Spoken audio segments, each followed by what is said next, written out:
Allora, buongiorno a tutti, invitiamo a prendere posto. Good morning, ladies and gentlemen, please take your seat. Sono Giorgio Sulligo dell'Università di Trieste e ho il piacere e l'onore di introdurre e in qualche modo dirigere il traffico nei lavori di questa mattina, delle sessioni di questa mattina. I'm Giorgio Sulligo, professor at University of Trieste, and I will be introducing and moderating somehow all the sessions of this early morning. Quindi chiamo inizialmente sul podio per i saluti istituzionali il rappresentante della Regione Friuli-Venezia Giulia, l'assessore regionale alle autonomie locali, funzione pubblica, sicurezza e migrazione, dottor Pierpaolo Roberti.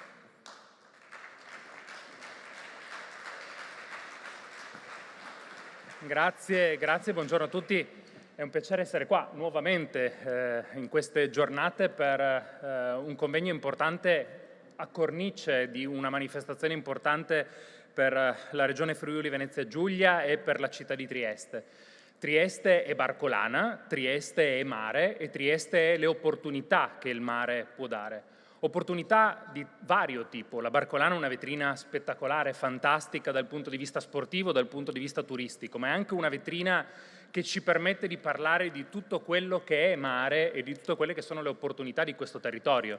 E in questo contesto sicuramente una parte importante ce l'ha un settore strategico come quello della portualità, e dopo avremo una tavola rotonda della logistica chiaramente.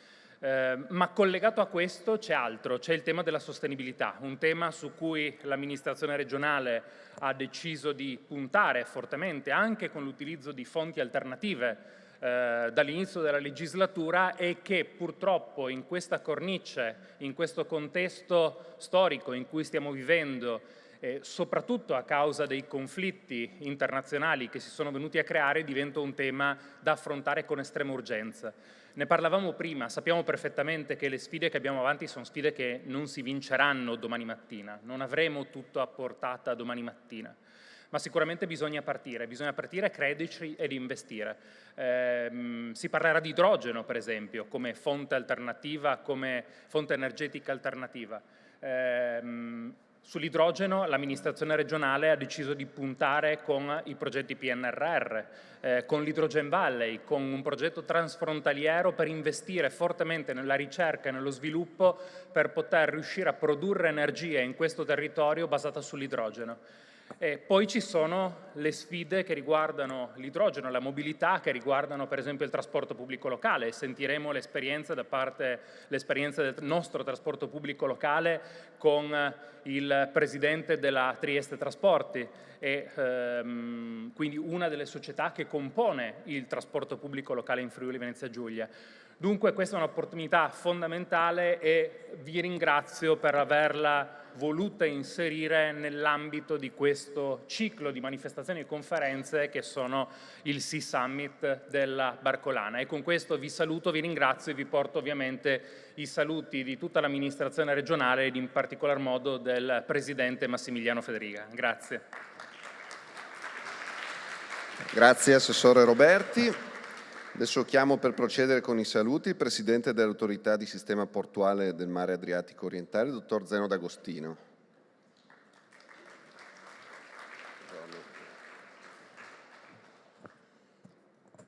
Un saluto e un benvenuto.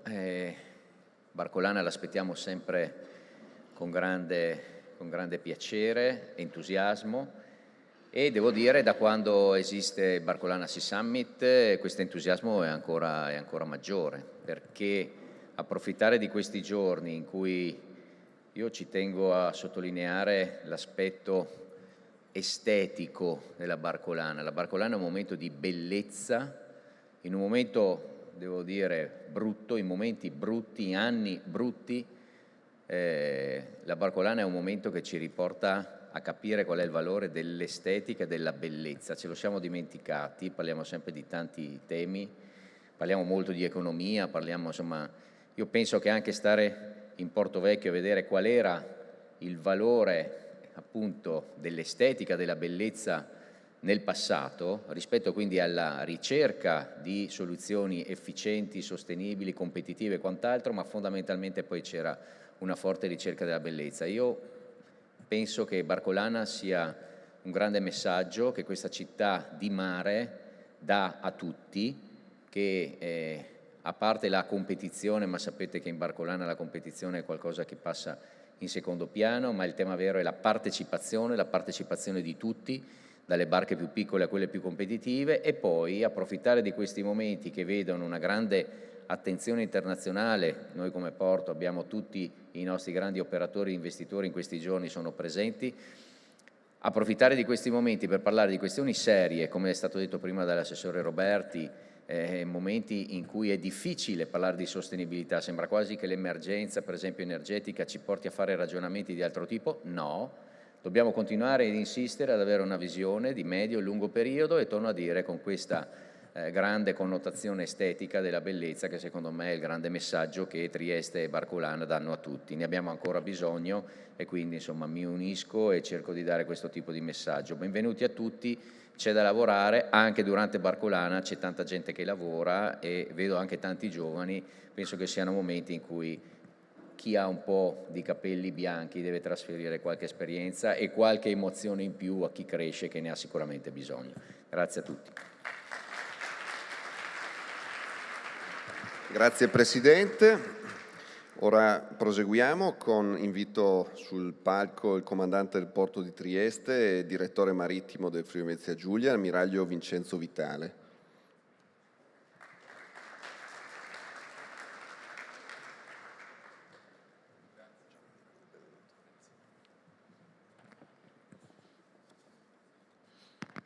Buongiorno a tutti voi. Non posso che allinearmi in termini di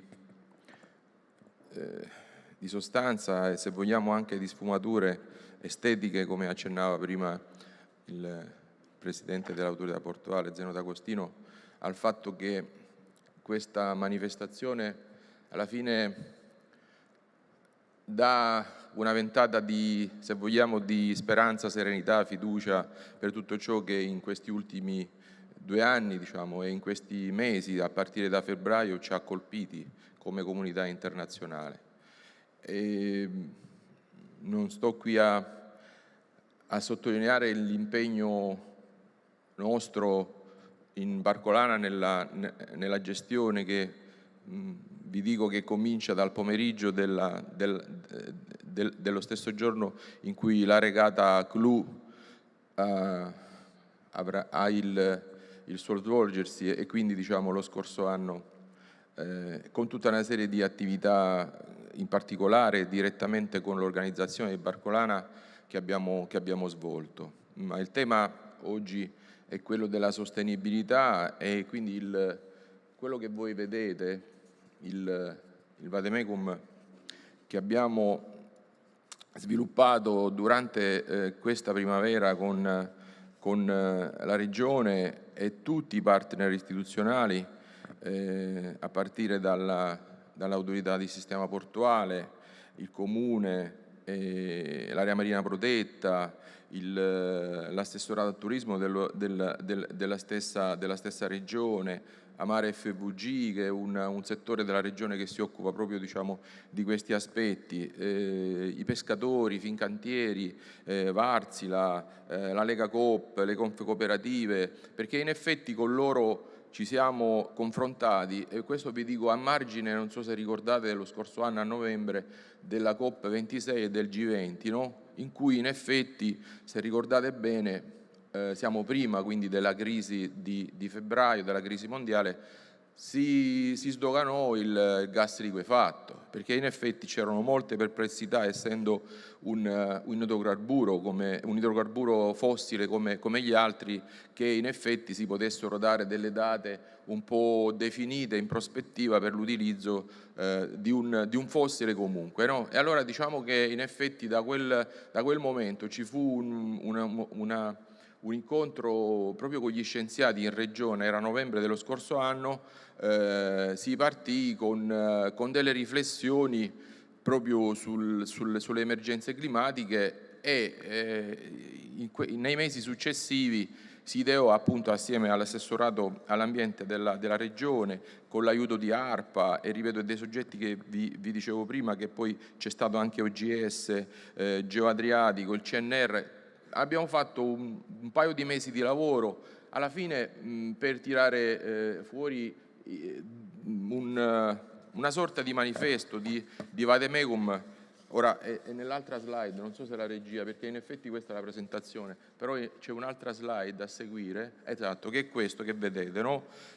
Ci sono tanti giovani presenti, infatti lo abbiamo poi a fine maggio presentato anche al Molo Quarto in un incontro in cui queste buone prassi proprio sviluppate assieme addirittura abbiamo invitato anche Acegas, no, per gli aspetti della depurazione delle acque, no? Sapete, loro gestiscono i depuratori, quindi in buona sostanza il vademecum che cos'è? Sono una serie di raccomandazioni divise appunto in 3 settori, quello della tutela della biodiversità, quella della sicurezza in mare, che è direttamente collegata e che è il core business, se vogliamo, nostro come istituzione, quindi della Capitaneria di Guardia Costiera, e poi appunto queste altre buone prassi che vedete a destra, vivere il mare in modo sostenibile. Non sono altro che in effetti dei messaggi molto, molto condensati e sintetici in cui a tutti quanti si ricorda effettivamente come ognuno di noi può contribuire alla tutela ambientale, perché ci stiamo accorgendo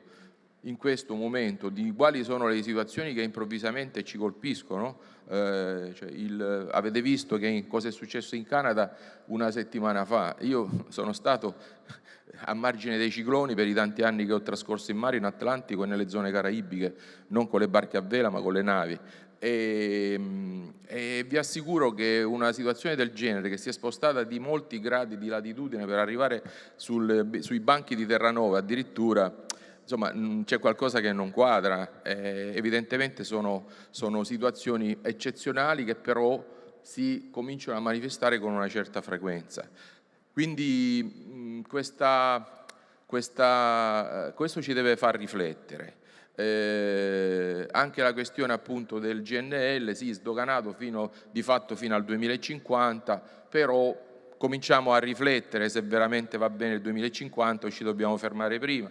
Il GNL, sapete, quindi il gas liquido, quando va in atmosfera, 1 grammo contiene 25 grammi almeno di CO2, quindi la proporzione GNL in termini di contenuto di anidride carbonica è una proporzione veramente notevole, quindi una proporzione su cui vanno fatte delle riflessioni. Sì, poi alla fine il gas liquido in effetti non ha le polveri sottili, non c'ha SOx, non c'ha NOx, non c'ha azoto, non c'è zolforo, quindi diciamo, però la CO2 non è che è poca, addirittura parliamo di 25 volte in più. Quindi facciamo queste riflessioni, perché alla fine l'effetto serra lo vediamo che risultati sta dando. Allora questo è un documento che in effetti tratta la parte più sottostante, che è quella, diciamo, che è quella invece della colonna atmosferica, e quindi il rispetto del mare, della biodiversità, visto che è la nostra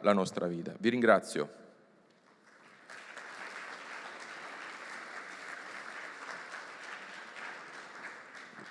Grazie Miraglio. E adesso abbiamo un video con i saluti del presidente di OGS, il professor Nicola Casagli. OGS, l'Istituto Nazionale di Oceanografia e Geofisica Sperimentale.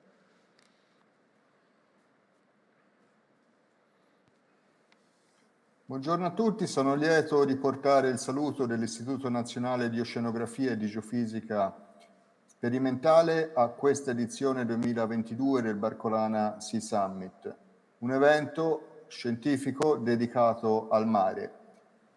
E è importante in questo momento organizzare momenti di incontro che ricordano anche l'importanza della scienza del mare in generale, anche perché siamo all'inizio del decennio delle Nazioni Unite per la scienza degli oceani per lo sviluppo sostenibile.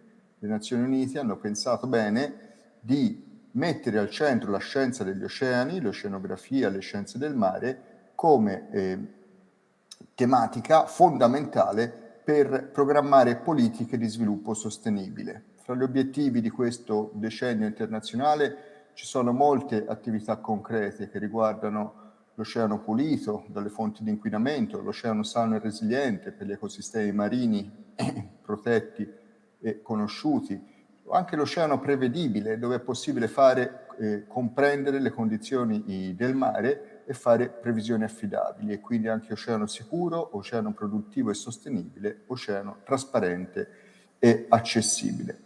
Legato a questo concetto importante di scienza per la sostenibilità, sono lieto di presentare in questa occasione anche una importante iniziativa di cui OGS si è fatto promotore e costruita insieme alla Fondazione Internazionale Trieste per il Progresso e la Libertà delle Scienze e molte altre istituzioni scientifiche e umanistiche del territorio del Friuli Venezia Giulia, le tre università, altri enti di ricerca, realtà imprenditoriali quali il caffè, realtà istituzionali quali l'autorità portuale e a breve probabilmente anche la Capitaneria di Porto. Si tratta della costituzione a Trieste di un laboratorio per la sostenibilità quantitativa. Cosa vuol dire? Cioè, quando si parla di sostenibilità si parla sempre in termini generali di obiettivi di sviluppo sostenibile, declinati nei 3 pilastri della sostenibilità, che sono quello ambientale, quello sociale e quello economico. Ma non si parla mai di modi per misurare quantitativamente la sostenibilità, cioè l'impatto che le attività dell'uomo hanno su questi appunto 3 pilastri della sostenibilità. Ecco, questo è quello che vogliamo fare a Trieste, mettere insieme le forze, riunire le forze delle realtà scientifiche del territorio, collegarsi anche ai migliori esempi che fanno attività simili in tutto il mondo e proporre una linea di ricerca applicata sulla sostenibilità quantitativa su 6 tematiche che partono appunto dal mare, dallo studio del pianeta blu per la sostenibilità dell'economia del mare, ma poi si estendono anche a altri obiettivi di sviluppo sostenibile, quali il cibo, la biodiversità per la salute del pianeta, i cambiamenti climatici e l'ambiente, la transizione energetica e i processi industriali, la nuova scienza dei dati al servizio della sostenibilità e della human ecology, anche la sostenibilità per le scienze sociali, il diritto alla sostenibilità, l'attenzione alla diversità, all'inclusione e le relazioni fra sostenibilità e equità sociale. È una grande sfida, anche molto stimolante, a cui siamo chiamati, e ringrazio il Ministero dell'Università e Ricerca per aver creduto in questo progetto ed averci anche dedicato un finanziamento. Grazie e buon lavoro. Ringraziamo il Presidente Casagli per questo messaggio di saluto. And now may I call to the floor the Vice Undersecretary of State for Economical Development in Regional and Interregional Affairs of the Hungarian government in the Ministry of Foreign Affairs and Commerce, Mr. Peter Kisparciu, please.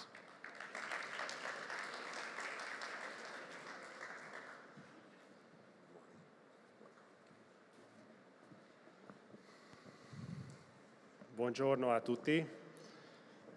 Unfortunately, I will be speaking in English, although I've been coming to Trieste quite often in the past couple of years, but my Italian is still quite poor.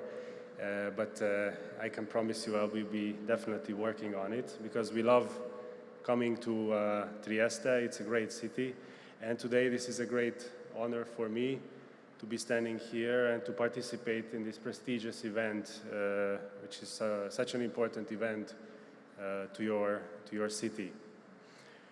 You know, when we come to Trieste, when Hungarians come to Trieste, we get this very nostalgic, but a very positive nostalgic feeling, and this creates a kind of a special bond, or revives a special bond that we feel towards this region and this city. But of course, the cooperation opportunities between our country and this region go far, far beyond that. And we are here to explore all those opportunities.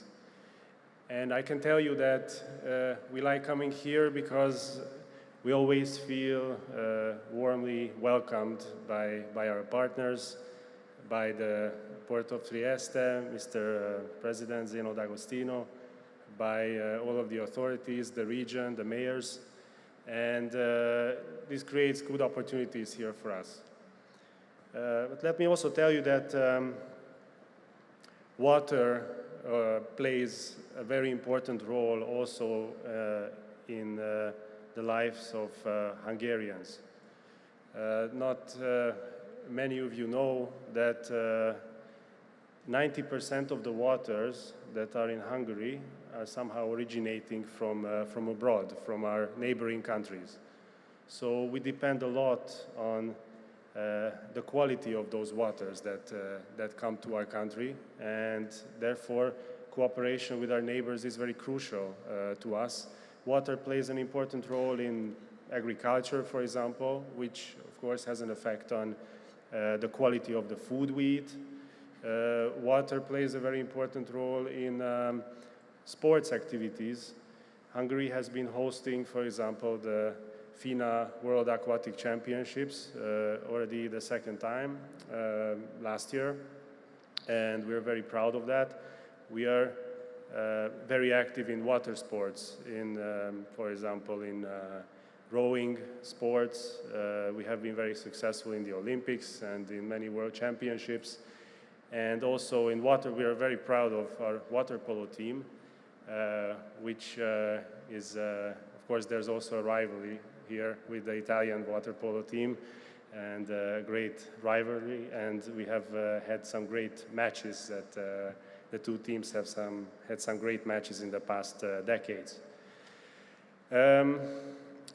So overall, water plays a key role also in our lives, and we do understand the importance of water and how important it is to sustainably manage our waters. And water, of course, plays a very important in the lives of Trieste, or the people living in Trieste as well. It's the key for Trieste's economy, for the people living here, for their pastime activities. So we also do feel a connection there. And of course, we are looking for opportunities to how to build cooperation with the city, with the region. And a good example of that cooperation is what we initiated a couple of years ago. And we are here today with my colleagues to present our project concept that we have been working on together with the Port Authority and many partners here in the region. That we will be developing a new port area in the Port of Trieste, a multi-purpose terminal, and after this session we will have a presentation just here outside that door where we will be presenting the project concept of this terminal that we hope to realize in the next couple of years. So this will create many new business opportunities, and it will build on the historic ties and good cooperation that this city and this region has always had with its hinterland, with Hungary, with the Central and Eastern European region.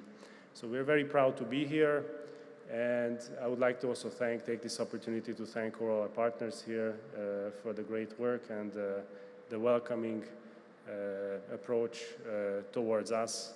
So we hope to contribute here in this city and also on the Adriatic to the sustainability of your waters, to your environment, and with our project we intend to do that as well. Thank you very much for your attention, and I wish you a very exciting conference.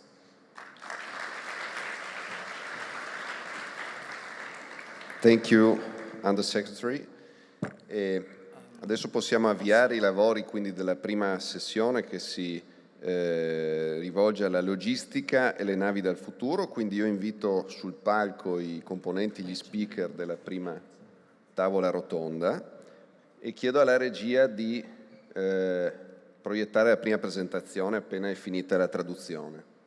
Tanto i componenti possono accomodarsi. Buongiorno a tutti, oggi parlerò in inglese, anche se sono venuto molte volte qui a Trieste negli ultimi anni, però purtroppo il mio italiano non è ancora molto buono, però vi prometto che ci lavorerò molto. Noi ungheresi amiamo venire in questa città ed è un grande onore per noi, è un grande onore per me essere qui e partecipare a questo evento che è così importante per la vostra città. Gli ungheresi quando vengono a Trieste sentono un senso di nostalgia, ma un senso piacevole di nostalgia, il che crea o ricrea quel legame speciale tra l'Ungheria e Trieste. E questo è un legame speciale che noi ungheresi sentiamo nei confronti della vostra regione, Friuli Venezia Giulia, e verso la città di Trieste. Dunque, noi vogliamo creare nuove opportunità di cooperazione con la vostra regione, con la vostra città, che si svilupperanno sempre di più. Siamo qui per trovare nuove opportunità. È un grande piacere per noi venire qua perché ci sentiamo sempre molto i benvenuti quando visitiamo Trieste. Questo da parte del signor Zeno D'Agostino, da parte delle autorità, da parte dei sindaci, i quali riescono sempre a creare delle ottime opportunità di collaborazione. L'acqua ha un ruolo molto importante nelle vite di noi ungheresi. Forse molti di voi non sapranno che il 90% dell'acqua che abbiamo in Ungheria viene da paesi confinanti, non viene dall'Ungheria. E quindi noi dipendiamo da quest'acqua. E questo rende la collaborazione con altri paesi estremamente importante per l'Ungheria. L'acqua è importante per quanto riguarda l'agricoltura, per l'irrigazione, è molto importante anche negli sport. Infatti in Ungheria abbiamo ospitato per la seconda volta il campionato di sport d'acqua l'anno scorso e abbiamo delle squadre molto forti in molti sport di questo tipo. Per esempio la nostra squadra di polo è ottima, abbiamo una forte rivalità con la squadra italiana e abbiamo avuto occasione di sfidarci molte volte nel corso della storia. E dunque l'acqua è molto importante nelle nostre vite e sappiamo che una buona gestione dell'acqua, una gestione sostenibile dell'acqua è fondamentale per il nostro paese. L'acqua allo stesso tempo è anche importante per la città di Trieste, è importante per la sua economia, è importante per le attività, i passatempi dei triestini. E per questo anche per questo sentiamo un forte legame con la città di Trieste. Stiamo cercando nuove opportunità per creare nuove collaborazioni con la città di Trieste e un paio di anni fa abbiamo dato inizio a un grande progetto, un progetto che vi presenteremo oggi, che è stato sviluppato insieme alle autorità portuali della vostra città.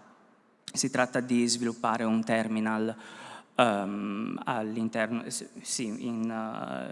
qui a Trieste, vicino a Trieste, e appunto più tardi ci sarà una presentazione di questo progetto, questa area portuale che stiamo sviluppando. Siamo intenzionati a sviluppare questo progetto nel corso dei prossimi anni, perché pensiamo che ci permetterà di creare nuove opportunità di collaborazione, nuovi affari con la città. Abbiamo deciso ci permetterà inoltre di sviluppare ulteriormente i legami storici che ci sono tra Trieste, l'Ungheria e l'Europa centro-orientale. Dunque siamo molto fieri di essere qui, ringrazio i nostri partner per come ci hanno dato il benvenuto e siamo pronti a lavorare insieme per sviluppare anche la sostenibilità a Trieste, nell'Adriatico, e lo faremo attraverso il nostro progetto. E infine vi auguro una piacevole conferenza. Grazie.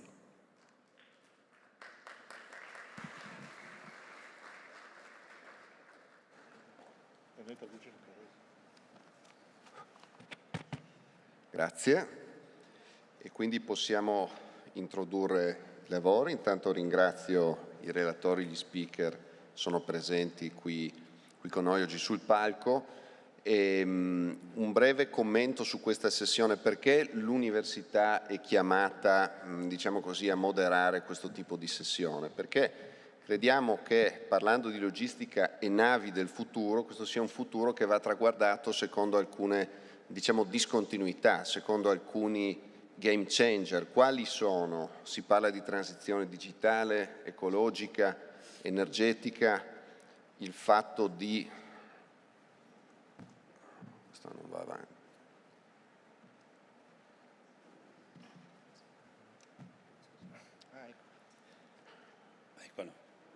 Il fatto che oggi questa è la fotografia, per esempio, del mix energetico dell'Italia, e qui dobbiamo arrivare assieme agli altri paesi europei, ognuno parte da un mix diverso, ma tendenzialmente bisogna arrivare lì. Se noi guardiamo i trasporti, significa passare da tutta quella banda blu molto larga che è fatta tutta praticamente di prodotti petroliferi a qualcosa di diverso, qualcosa che probabilmente potrebbe essere un mix di elettrico e idrogeno.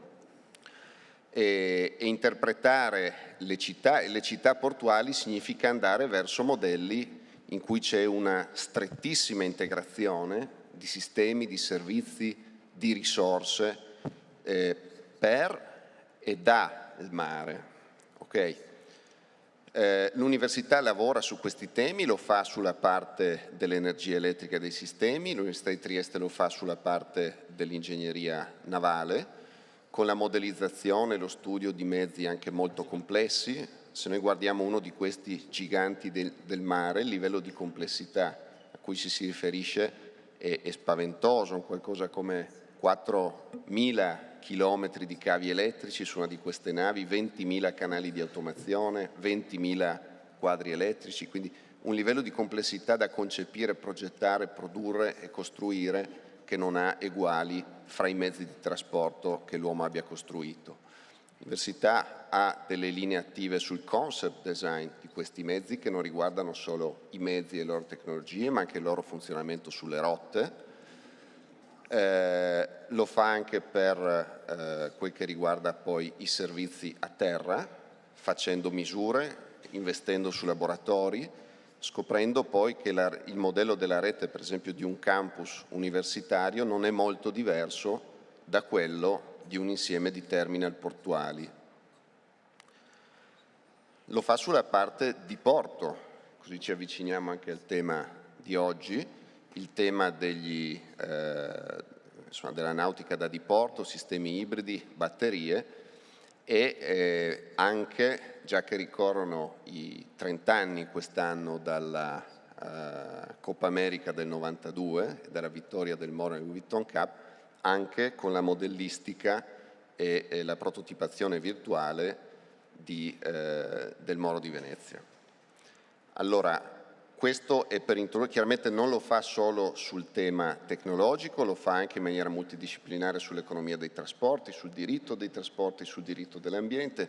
Io credo che tutti gli speaker e tutti i partner che oggi sono presenti qui sul palco hanno delle relazioni con la nostra università anche di lunga data.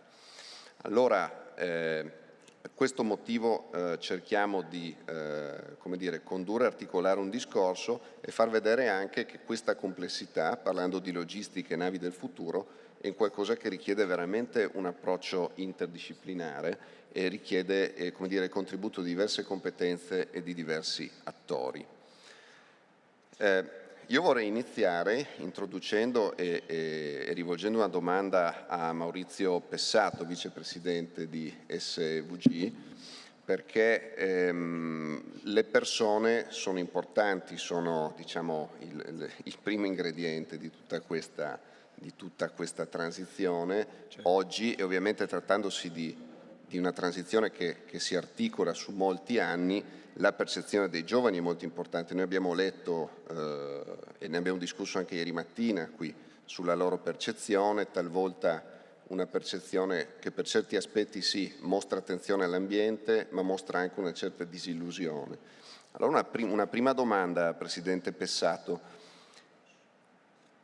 La concezione del mare e del porto per i giovani, no? E anche degli sbocchi occupazionali, del portato tecnologico che questi ambiti possono portare, a che livello è? A che livello è qui? E partendo proprio da Trieste. Certo. Sì, il livello è elevato e non si tratta solo di storia di Trieste o di mito, no? Di simbolo. Il porto lo è a tutti gli effetti, lo è sempre stato. Abbiamo riflessioni sul porto che partono dal Settecento, ovviamente. Si tratta invece di una valutazione di opportunità reali, opportunità economiche, di sviluppo della città e quindi delle loro prospettive. In questo ci sono dei dati che mostrano che oltre la metà dei giovani sono ben consapevoli che l'economia del mare può essere un elemento di opportunità grande per loro in termini professionali e in termini di sviluppo della città. Grazie, grazie mille. The next speaker is Mr. Lars Hoffmann, Vice President and Head of the FDS Business Unit Mediterranean. And President Hoffmann, we have been speaking last year here as well. After a few years of managing, such a strategic railroad line that your company is operating from Trieste, between Trieste and Turkey, what is today the level of the service? Is it in accordance with the provisions? Is it growing? Is it producing, getting value for the shipping routes in the more extended logistic system in which these routes are inserted? First of all, thanks very much for inviting us to this event for the second year in a row.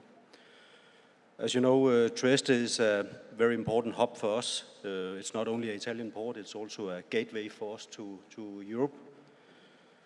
The last couple of years, Turkey has been in a pretty good position. A lot of production has been sourced in Turkey, so we've been extremely fortunate seeing increasing volumes, combined ramping up our network, and I think the numbers speak for ourselves. You would say during the last 3 years we have more or less increased the capacity into Trieste with about 50%.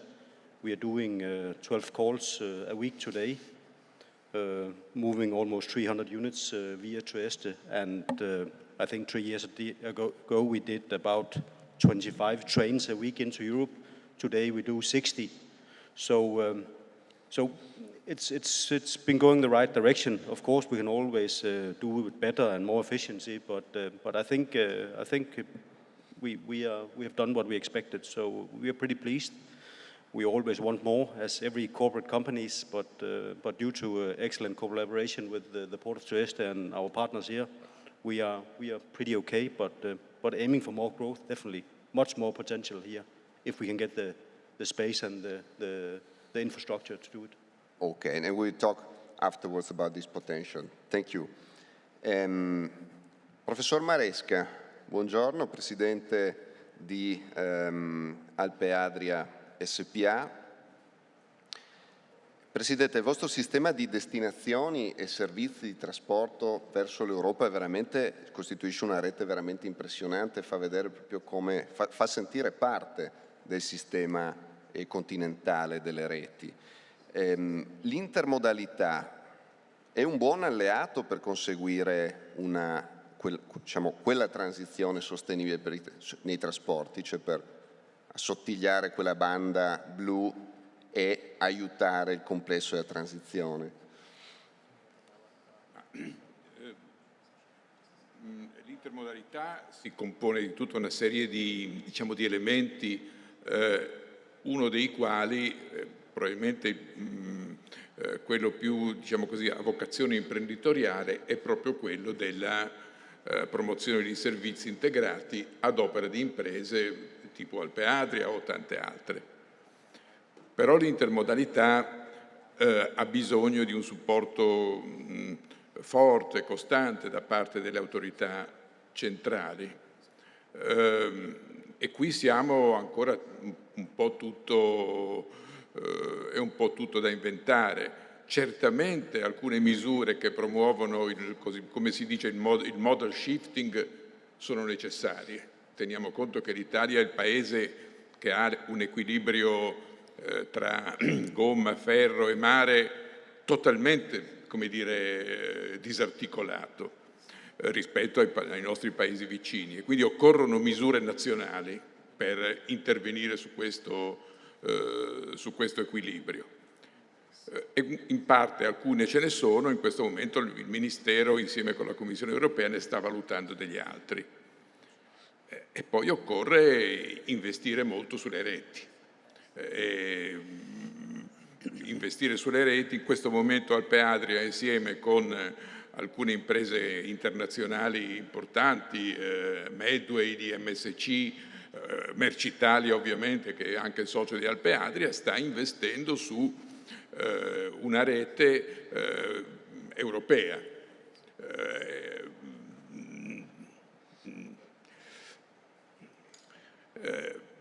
È una rete europea che in qualche modo, come dire, non dico che prescinde, ma di cui il porto di Trieste è l'occasione, ma non può essere, diciamo, l'unico fonte di alimentazione di traffico. Grazie. E rimanendo sul tema, Presidente Wildauer, Presidente di Trieste Trasporti, passando dalle merci invece al trasporto passeggeri, al trasporto locale. Trieste Trasporti, che ha dei livelli qualitativi estremamente elevati, che continua a innovare, l'ultima innovazione abbiamo visto è quella del ticket a bordo digitale, e, diciamo la transizione, che quindi anche per voi può voler dire tecnologie, passare all'elettrico, immaginare l'idrogeno, cose di questo tipo, come è vista? E poi un tema che probabilmente è caro ai cittadini, che immaginerebbero un'integrazione ulteriore anche guardando verso il trasporto marittimo, qualcosa che è apprezzato, anche visto che c'è il nuovo portale del TPL regionale che consente di pianificare viaggi anche su mezzi di trasporto diversi. Diciamo, qual è lo stato dell'arte su allora, questo due progetto? temi abbiamo qua, l'innovazione tecnologica e la transizione energetica sostanzialmente. Qui vedo ci sono moltissimi giovani, allora proviamo a immaginare la loro mobilità fra 5, 6, 7 anni. Sarà una mobilità molto diversa dalla nostra. Per noi la macchina era un bene da possedere, per loro sarà un strumento da utilizzare insieme a tanti altri. Quindi una mobilità interconnessa, leggera, libera, veloce, e gli inglesi la chiamano mobility as a service.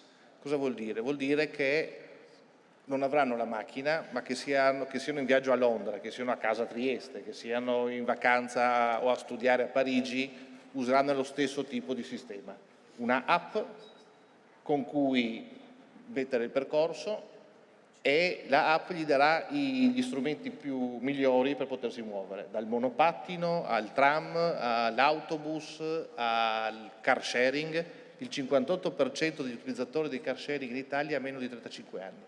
Una cultura diversa, un modo diverso di pensare e di immaginare la mobilità. Una mobilità door to door, perché con questi strumenti tu potrai permetterti di andare dall'ufficio al portone di casa in mobilità interconnessa. Per fare questo ovviamente è necessario un livello tecnologico digitale altissimo. È molto complesso, è molto più complesso di quello che sembra, interconnettere queste cose. Pensate, immaginate che ci sono operatori pubblici, operatori privati che devono dialogare, parlare fra di loro, quindi questo rende la cosa ancora più complicata, ma si sta facendo, è già in corso, e nell'arco di qualche anno diventerà il nuovo modello di mobilità comune, soprattutto per i ragazzi. Primo tema, dobbiamo andare veloci perché il tempo è poco. transizione energetica, tema fondamentale. Noi dobbiamo avere una mobilità che sia sostenibile, che sia inclusiva ovviamente, poi vedremo come, e che sia appunto intermodale. Per la sostenibilità quali sono i canali di sviluppo su cui si sta già lavorando? Beh, ovviamente sono 4 sostanzialmente. L'elettrico, noi adesso a Trieste cominciamo a comprare i primi autobus elettrici, entro il 2026 metà della flotta, circa 150 autobus saranno elettrici, completamente elettrici intendo dire, non misti. Altre città della regione sono più concentrate come Udine sul biometano, altre stanno sviluppando, ma siamo ancora in una fase sperimentale, l'idrogeno, produzione, distribuzione, utilizzo dell'idrogeno, che probabilmente sarà il futuro, il vero futuro, e altre invece usano già autobus a metano liquefatto. Questo è il lavoro che si sta facendo, costa un sacco di soldi, il PNRR aiuta, diciamo che arrivano 180 milioni sulla mobilità sostenibile in regione, su questo tema, che passano dallo Stato alla regione, dalla regione ai comuni, e i comuni poi distribuiscono alle aziende di trasporto locale, e quello che io voglio trasmettere ai ragazzi è che ci sono intelligenze, ci sono professionalità, ci sono anche immaginazioni che progettano, studiano e organizzano un futuro sostenibile. Il sistema almeno da noi funziona, per una volta che c'è una cosa che funziona raccontiamola e siamone lieti. Grazie. Certo, anche perché se non la si racconta è quasi come non... Sì, bravo, è l'albero che cade nella foresta, Esatto. Nessuno lo sa. Certo. Grazie Presidente, io proseguo, passo la parola a Gianfranco Cergol che interviene come Vicepresidente nazionale di Confindustria CISA Ambiente con delega alle bonifiche. Parlavamo di transizione, di necessità anche di infrastrutturare il nostro territorio, di aumentare la cosiddetta hosting capacity, di aumentare la produzione da rinnovabili. Due concetti, allora, c'è molto made in Italy che è in grado di lavorare su questo, anche se talvolta, come dire, l'infrastruttura rimane per molti anni nei progetti perché al tempo stesso questi progetti devono contemperare le tutele dell'ambiente, quindi tutela dell'ambiente e operare nell'ambiente. Io so che c'è, parlando di progetti, di concretezza, anche un progetto molto interessante che si propone di coniugare questi due temi. Sì, vi ringrazio per la domanda. Di questo progetto aveva anche accennato l'altro giorno in questa sessione il Sindaco. Il progetto è ambizioso sul fatto di ripristino ambientale. La cava Fraccanoni non è sul mare, ma chi arriva dal mare la vede. Per cui fare un ripristino ambientale della cava Fraccanoni, dove all'interno fatto una stima di 1.500.000 metri cubi di detriti da scarto da scavo, è una cosa intanto importante per le attività locali che fanno le demolizioni piuttosto che attività delle strutturazioni delle case e quant'altro, anche perché andiamo a risparmiare non solo il trasporto ma anche un risparmio ambientale, perché tutti i detriti oggi vanno in Friuli piuttosto che Veneto. Secondo punto, ovviamente il progetto stiamo sviluppando assieme anche con il Comune, con le Regioni e con altri imprenditori, per cui ci sarà sicuramente una cosa che dovremo avviare quanto prima e poi, diciamo, in fondo andremo a sviluppare un progetto di inserimento del fotovoltaico.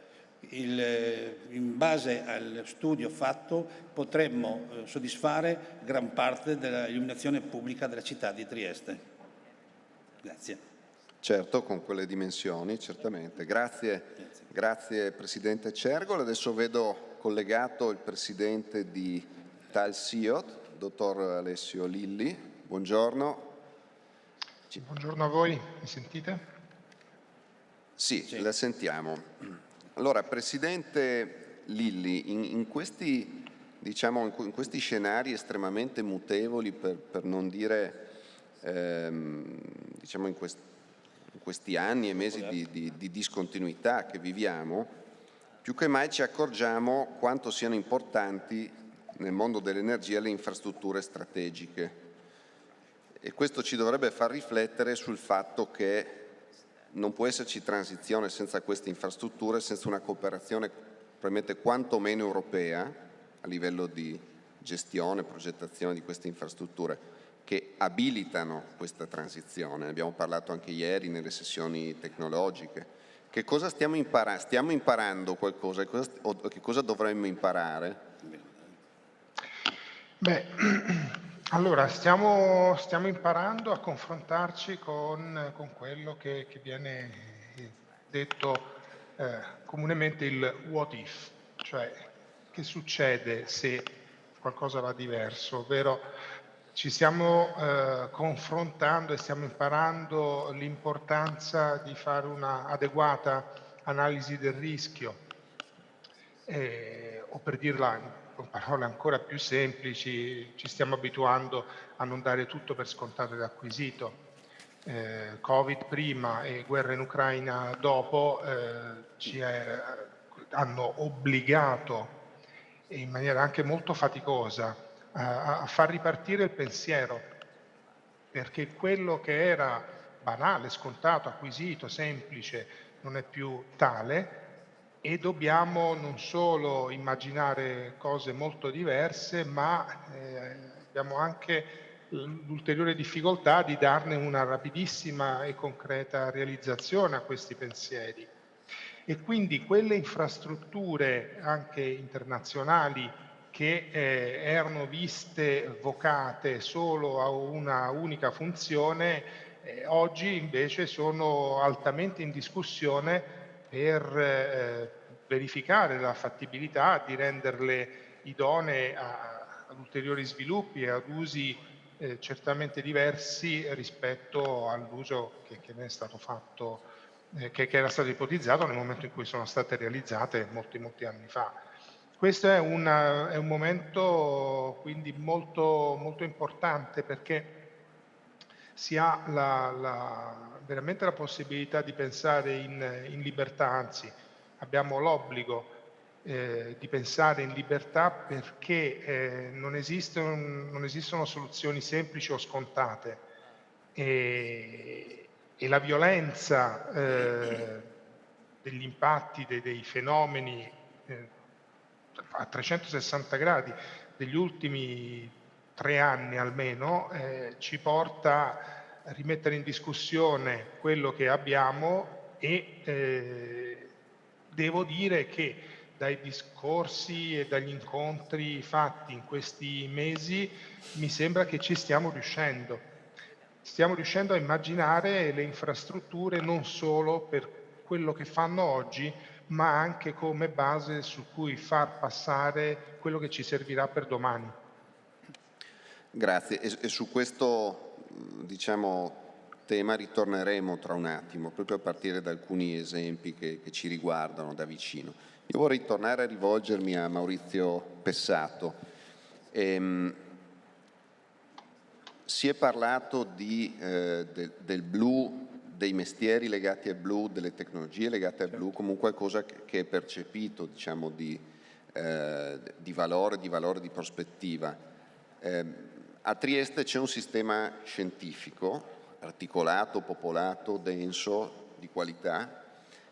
C'è anche la percezione che questo sistema debba avvicinarsi maggiormente alle aziende per produrre, diciamo, ricadute, impatti, e che le stesse debbano interagire, penso a laboratori condivisi, penso a programmi condivisi, e che poi tutto questo quadro di possibilità, di opportunità debba essere rivolto ai giovani e alle famiglie, perché spesso gli attori lavorano, ma forse quando si fanno alcune scelte che riguardano la propria formazione, il proprio futuro, la propria carriera, forse questa percezione in quel momento non è ancora arrivata, non arriva. Sì, nelle indagini che abbiamo svolto appunto per il Sea Summit con i giovani, è emerso anche questo aspetto dell'applicazione tecnologica del sistema scientifico triestino, che è noto e conosciuto, e allora c'è una buona consapevolezza di questa possibilità e necessità. In realtà si tratta di giovani, quindi persone che sono abituate a vedere un'innovazione tecnologica negli ultimi anni molto elevata. Noi stessi come SVG, ad esempio, abbiamo avviato una start-up con la SISSA, con l'Università degli Studi, proprio per l'applicazione tecnologica per quanto riguarda la gestione dei dati. Quindi direi che nella popolazione più anziana ancora il sistema scientifico viene visto come qualcosa di un po' a parte. In realtà nel mondo giovanile, nelle nuove generazioni, è ben chiaro invece il fatto che dal sistema scientifico ci sia poi una ricaduta e questa parte giovane dell'opinione pubblica sa anche lavorarci attorno. Bene, quindi noi continueremo a chiedere il vostro supporto, il vostro aiuto anche, no, per le cosiddette scuole, lauree STEM e così via, quindi deve essere visto come prospettiva, opportunità di cui non aver paura, ecco, non ci sono difficoltà insormontabili, anzi, insomma, le scuole ci sono, probabilmente sono anche buone. Grazie. Grazie. President Hoffman, sì?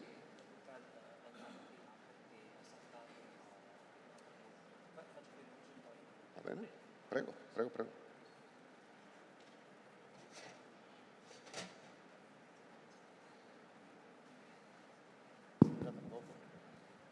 Beh, innanzitutto grazie per l'invito a questo evento. Questa è la seconda volta di fila in 2 anni che ci invitate, vi siamo molto grati per questo.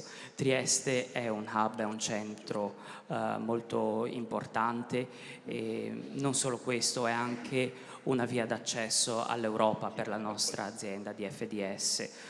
Gli ultimi anni sono stati degli anni molto positivi per la Turchia. Siamo stati molto fortunati perché siamo cresciuti molto a livello di volumi, a livello di rete, e le cifre ce lo fanno vedere molto chiaramente. Negli ultimi 3 anni c'è stato un aumento della nostra capacità qua a Trieste del 50%, abbiamo 12 scali e abbiamo un numero maggiore di treni che passano per Trieste. È vero che possiamo sempre fare di meglio, noi siamo soddisfatti di quello che abbiamo fatto finora, però ci rendiamo ben conto che possiamo fare molto di meglio. Siamo contenti di poter collaborare con la città di Trieste e siamo contenti anche di poter aumentare i nostri spazi e le nostre attività all'interno della città di Trieste.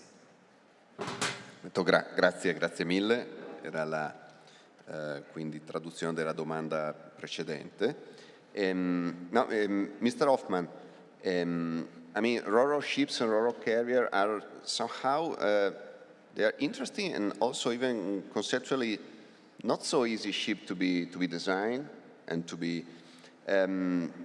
Is there something that you are, planning, thinking about higher design or technological integration of these ships for future green corridors? Yes, is the short answer, but for the FDS, this is unavoidable, you could say. We have built up a new department working with these things, but as many ship owners, we don't have the final solution yet. But when that's said, we have to do something, and for us it looks like ammonia or LNG will be the solution. But again, the challenge is to get in these quantities on board our vessels, and also it's a huge cost involved for all parties. So we will order a vessel with the green solution, but for now we are working on shore power with Port of Trieste and different other kind of solutions. Okay, so all the mix, let's say all the possible contributions mix are under planning, let's say. Yes, we have to do something. We all know that vessels like us burning fuel has to do some changes going forward. But for the present situation, we have a good solution with the trains, and this is our, you could say, green solution so far. Absolutely. Thank you.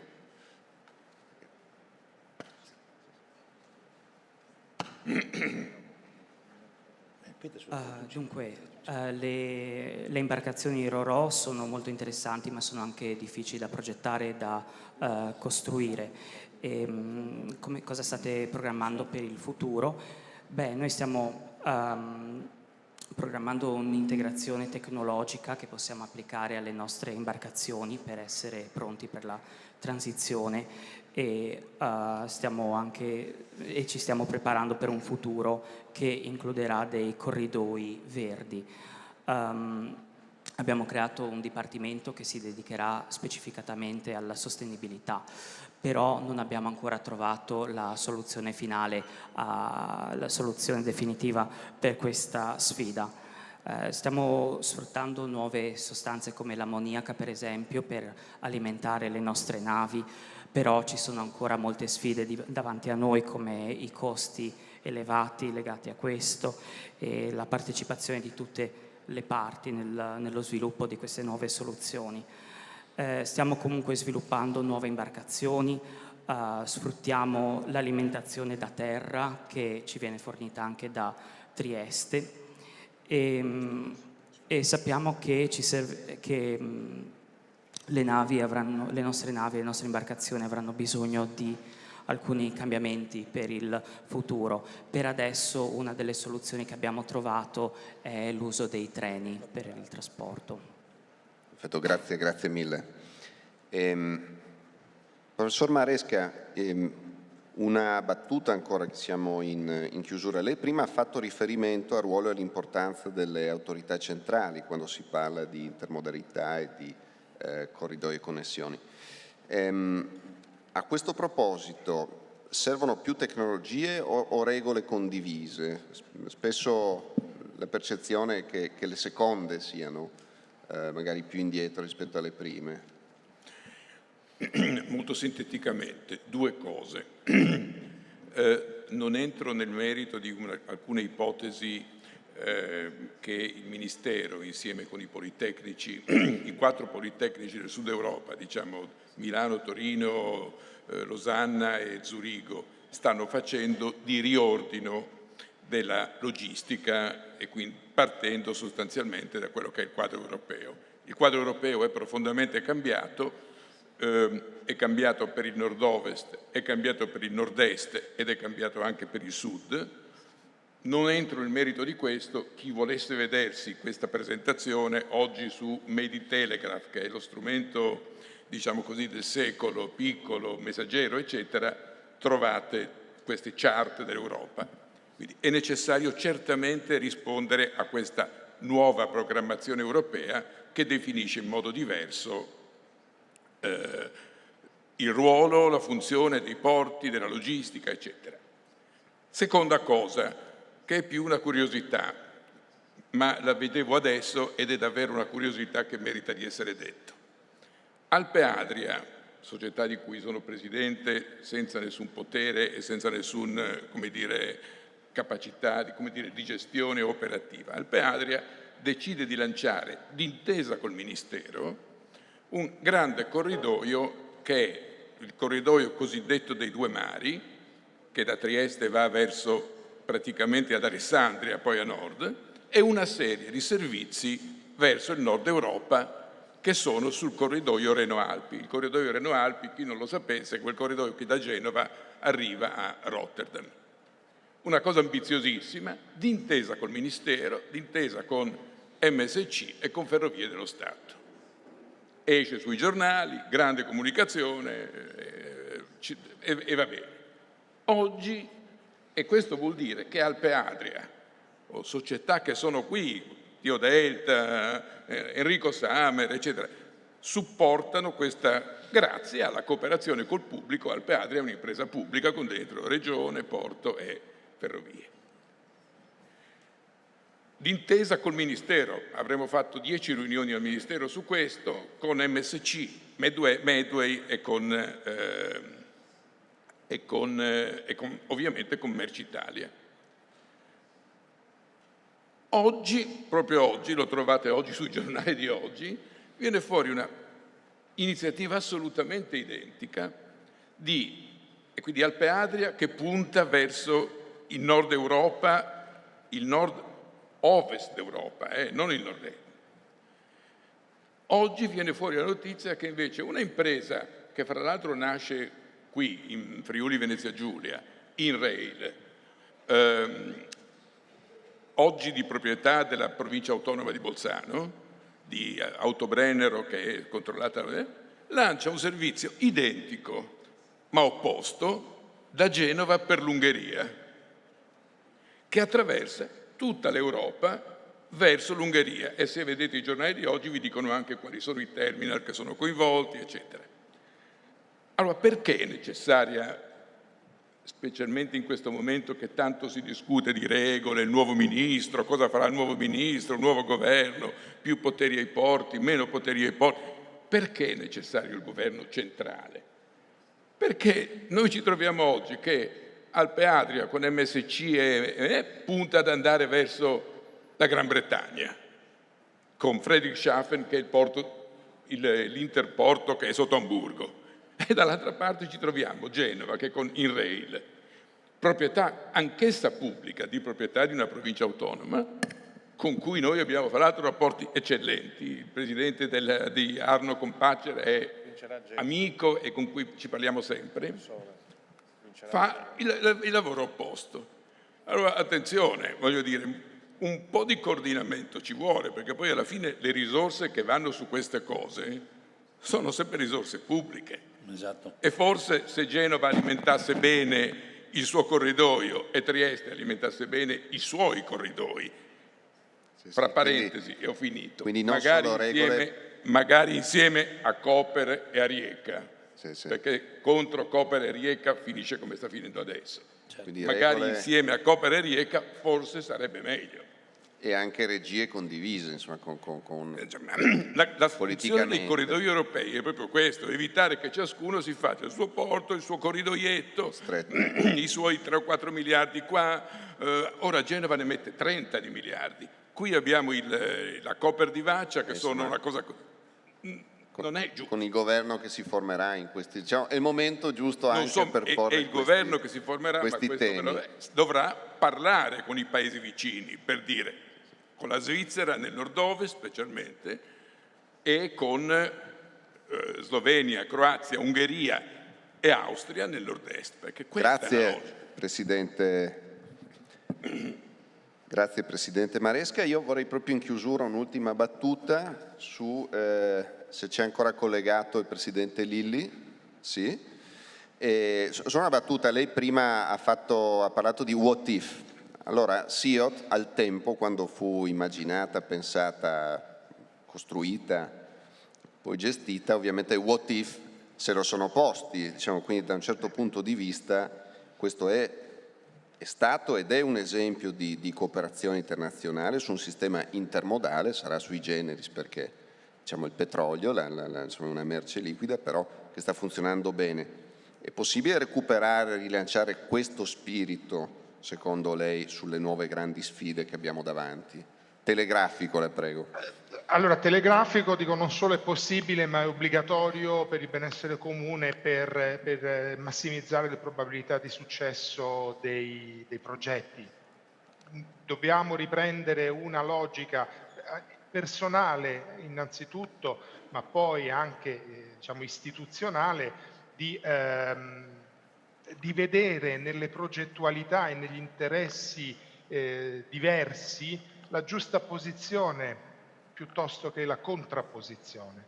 È solo su queste basi che si potrà realizzare qualcosa di veramente innovativo e utile. Quindi il recupero del lavoro insieme, il recupero di uno spirito che vada al di là dell'interesse piccolo, spicciolo del singolo portatore di interesse, ma che veda in una somma di interessi comuni il maggior vantaggio per i territori dove le progettualità inevitabili si dovranno realizzare.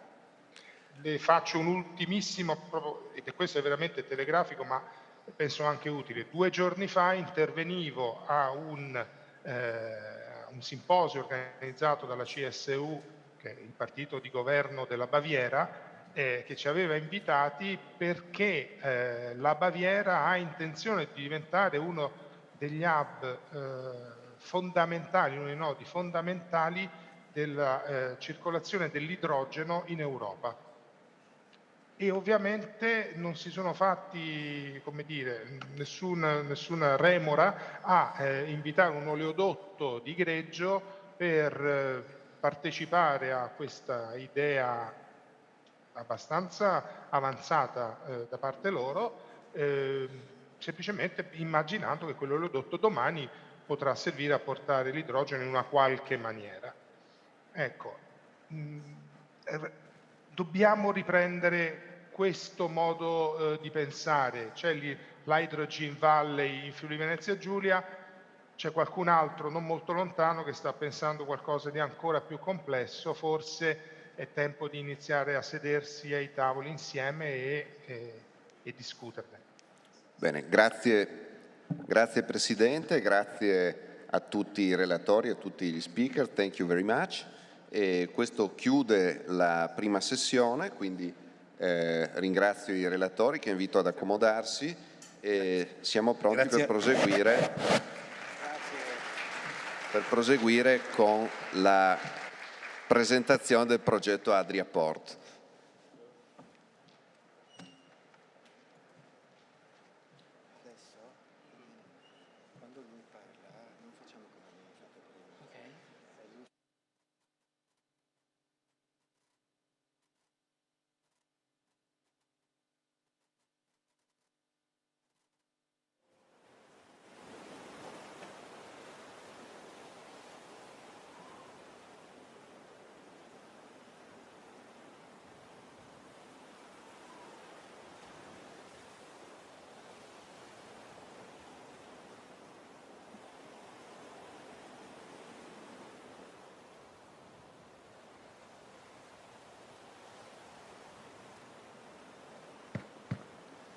Bene, e quindi proseguiamo con i lavori e intanto vorrei chiamare sul palco il Presidente Zeno D'Agostino dell'Autorità di Sistema Portuale del Mare Adriatico Orientale per la sua introduzione.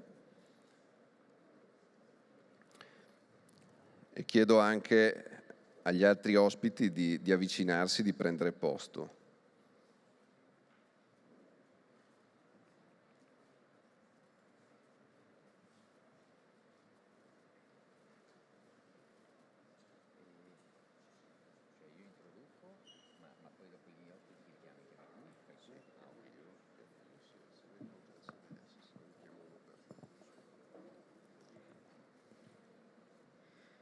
Buongiorno, oggi è un momento, devo dire, non voglio dire emozionante, insomma poi le emozioni, però insomma un momento che aspettavamo da un bel po', lo aspettavamo come autorità e come Porto di Trieste, ma fondamentalmente penso che sia un momento importante per tutto il territorio, per i sindaci, per i comuni che sono coinvolti, Trieste, Muggia, perché stiamo parlando di uno sviluppo di un'area.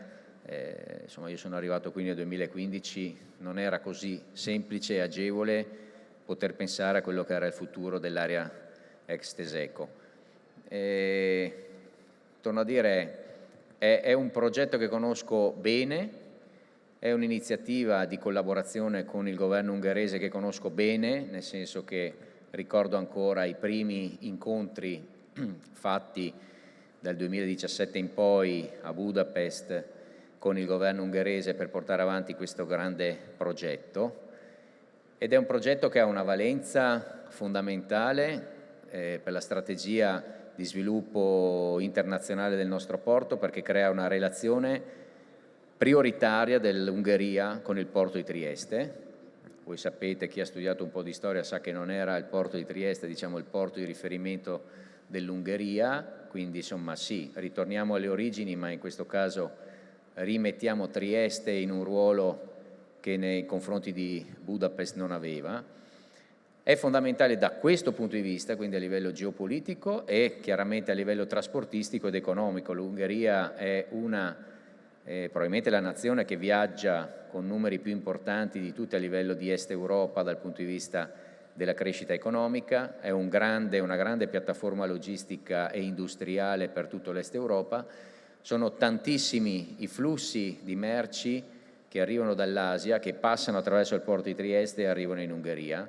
Noi facciamo circa dai 6 agli 8 treni giornalieri con Budapest, treni container, merci che arrivano al nostro porto attraverso il Molo Settimo e poi vanno fondamentalmente attraverso flussi che arrivano da Corea, da Giappone, non solo dalla Cina, e che vanno a dare tutta la componentistica, per esempio, alle grandi fabbriche automobili che stanno in Ungheria e che poi vanno a distribuire il prodotto nell'Est Europa.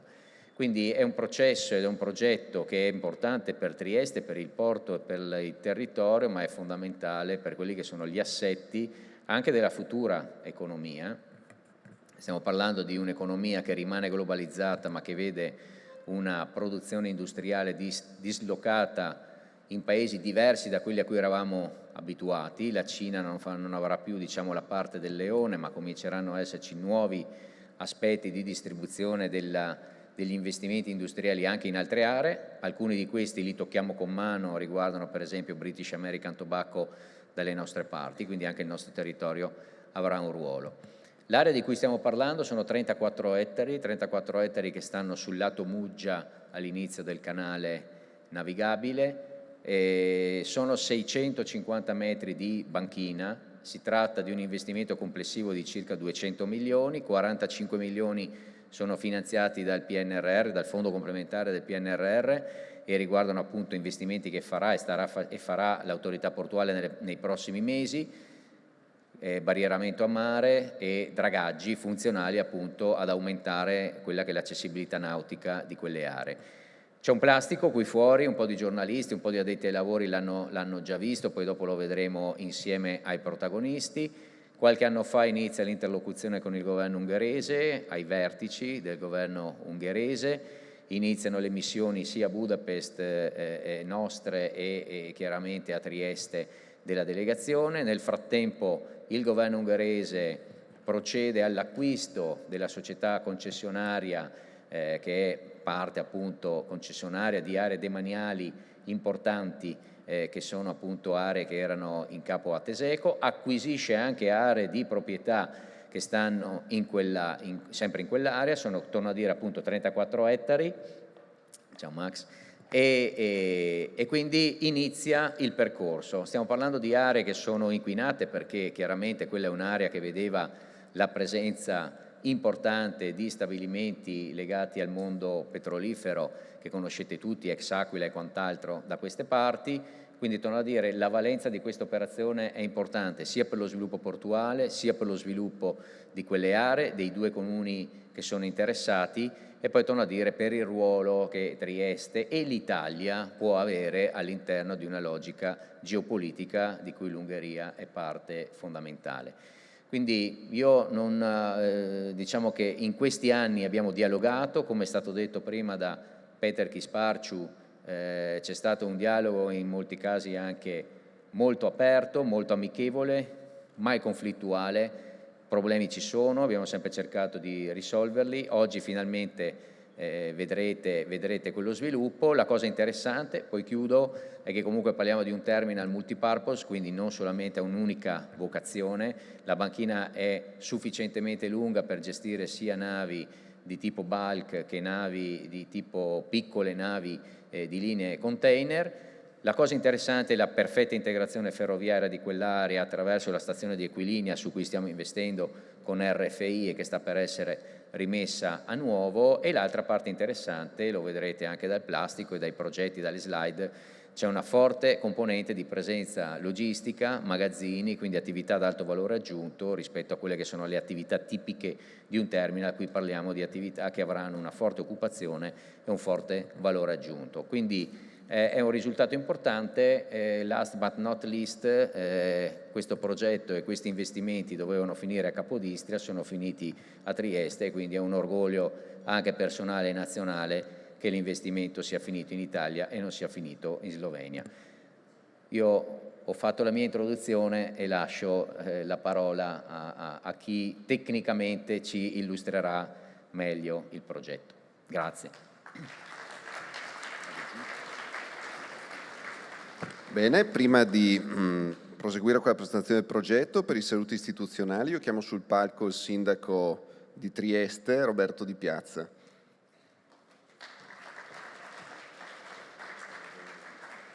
Grazie caro, un caro saluto al Presidente Federiga, a tutti voi, al Presidente Zeno D'Agostino e ovviamente gli onorevoli ungheresi presenti in questo momento. Beh, pensate, nel 96 in quell'area c'era il progetto della Seastock, che volevano fare un'enorme caverna sotterranea per un deposito di GPL. Ci fu una battaglia di anni, poi alla fine venne fermato.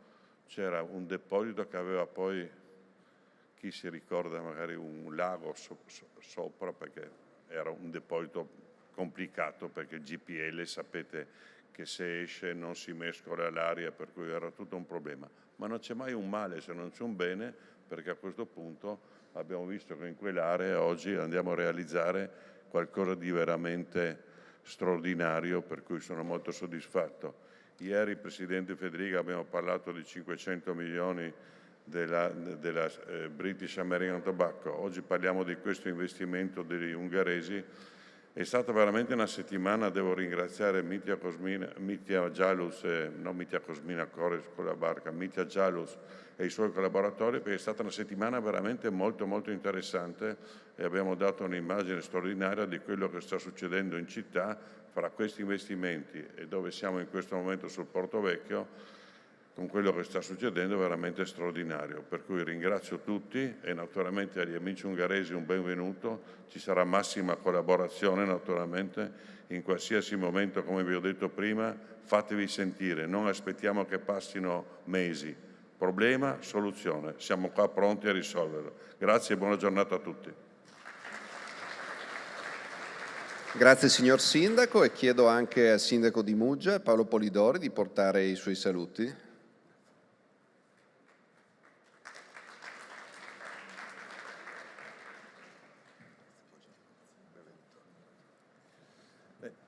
Buongiorno a tutti. Ci sono delle suggestioni molto forti che mi vengono in mente, ma che effettivamente danno l'idea di quella che è l'importanza di questa progettualità. Una di queste, come è anche stato ricordato dal Presidente Agostino, è che questo nuovo porto, ripercorrendo quelli che sono stati gli anni della storia dell'impero asburgico, sarà il riferimento dell'Ungheria laddove oggi, domani sarà Muggia, laddove un tempo era Fiume, con Trieste che era il porto baricentrico di riferimento dell'Austria. Quindi dal punto di vista storico è un risultato di eccezionale importanza, perché farà assurgere a Muggia, e questa è l'altra grande suggestione, motivo di suggestione, farà assurgere a Muggia come città portuale, cosa che oggi non è, perché a tutti gli effetti diventerà, essendo ovviamente l'intero progetto all'interno o quasi all'interno del territorio di Muggia, effettivamente Muggia assurgerà a questo ruolo importantissimo, e questo è effettivamente un motivo d'orgoglio. Quindi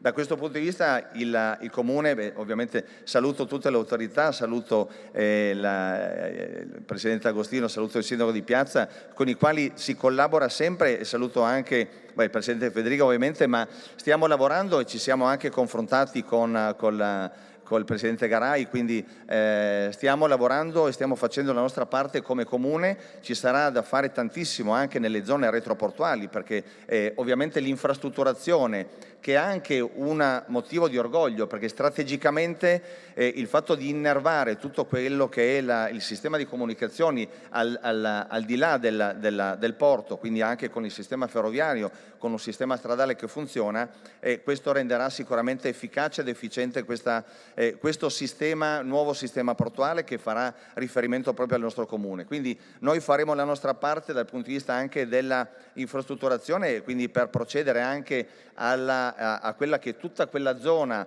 della Valle delle Noghere, che è molto grande, molto estesa, che servirà sicuramente per lo sviluppo di questa nuova portualità, e sulla quale ovviamente il Comune di Muggia farà la sua parte. Io vi ringrazio, vi saluto e buona giornata a tutti. Grazie. Grazie, e quindi andiamo a vedere il progetto. Quindi chiamo adesso l'amministratore delegato di Adria Port, Peter Garay. You first?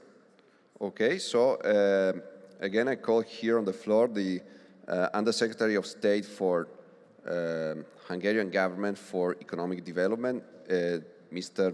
Petr Kisparciu.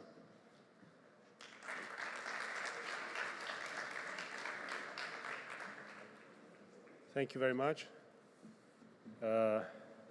We switched because it makes more sense this way. My colleague Peter Garay will be speaking about our project concept more in details, and I will be sharing with you some thoughts before that, more general thoughts. And I will be having the support of my translator here.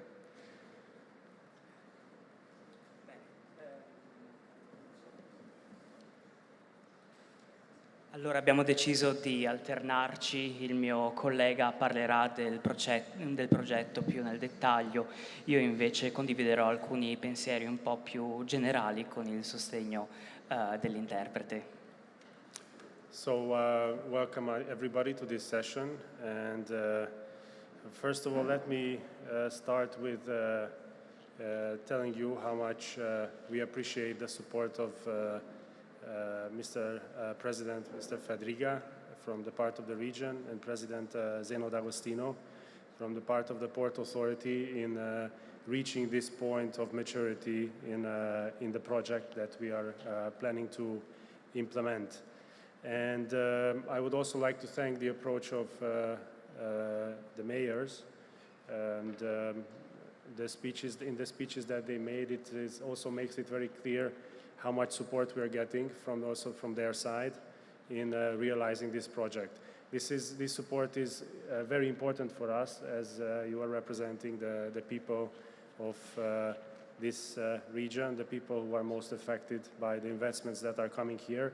So it is crucial that you are supporting this project, and we will definitely live with your offer when it will come to solving problems, as Mr. Mayor said, problem solutions. This is how we are also very much oriented, and we appreciate your words.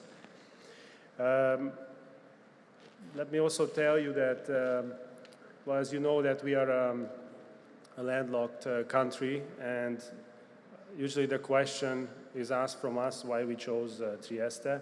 There are many reasons why we chose Trieste. Trieste is a beautiful city. And you know that better than us who live here. We always love to come here.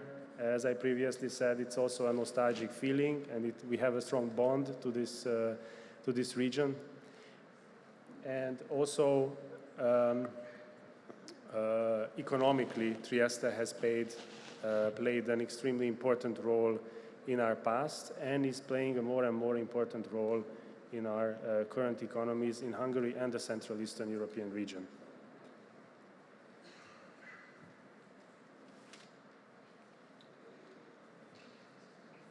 Dunque vi do il benvenuto a questa sessione. Vorrei iniziare parlando del nostro apprezzamento nei confronti del sostegno che abbiamo ricevuto da parte del Presidente Fedriga e dal signor Zeno D'Agostino, quindi da parte della Regione, da parte dell'autorità portuale, per poter sviluppare questo progetto, un progetto che noi vogliamo attuare.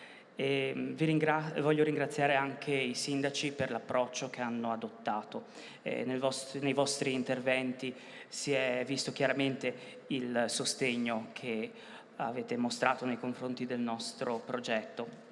Il progetto è molto importante, è assolutamente importante, e voi rappresentate la regione, rappresentate gli abitanti di questa regione, e quindi avere il vostro sostegno nel nostro progetto è fondamentale. È anche vero che noi vogliamo, proprio come avete detto prima, risolvere i possibili problemi che incontreremo insieme, e quindi vi ringrazio per le vostre parole.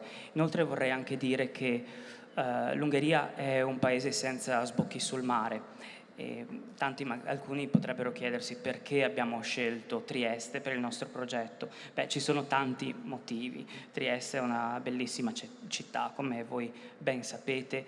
Noi amiamo venire qua, abbiamo questo senso di nostalgia ogni volta che visitiamo la città, e c'è un forte legame tra l'Ungheria e Trieste. E inoltre anche a livello economico Trieste ha avuto un ruolo molto importante nel nostro passato condiviso e anche un ruolo importante adesso a livello economico per quanto riguarda l'economia e l'Europa centro-orientale.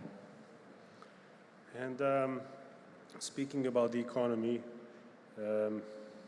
overseas commerce in the past decades has become a vital part of our economies, also in Italy, just as well as in Hungary and in the Central European region. And the efficiency of the supply chains is a vital part of ensuring the efficiency and the development of potential of our economies.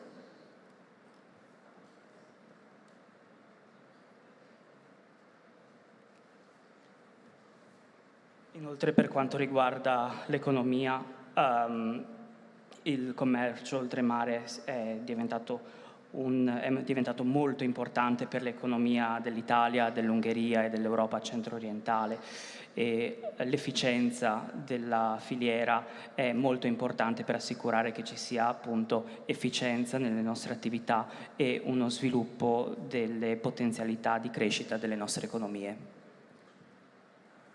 The COVID crisis that has struck Italy so severely, and it also struck Hungary and every country basically, and followed by the war that is taking place in Ukraine and all the effects that we are experiencing now of these different crises has raised the importance, further raised the importance of the efficiency of logistic supply chains.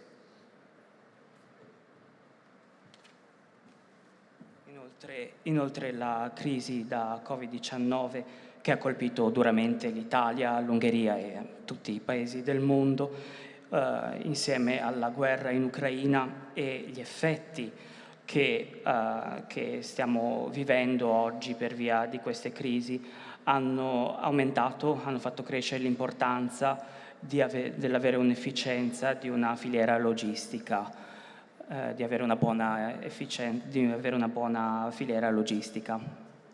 And of course ports play a key role in supply chains. Sì, inoltre i porti hanno un ruolo molto importante per quanto riguarda le filiere. This is why for quite some time we have been looking for investment opportunities in different ports on the Adriatic. The Adriatic Sea is from economic point of view is the closest and the natural, let's say, sea which can ensure the supplies coming into our economy.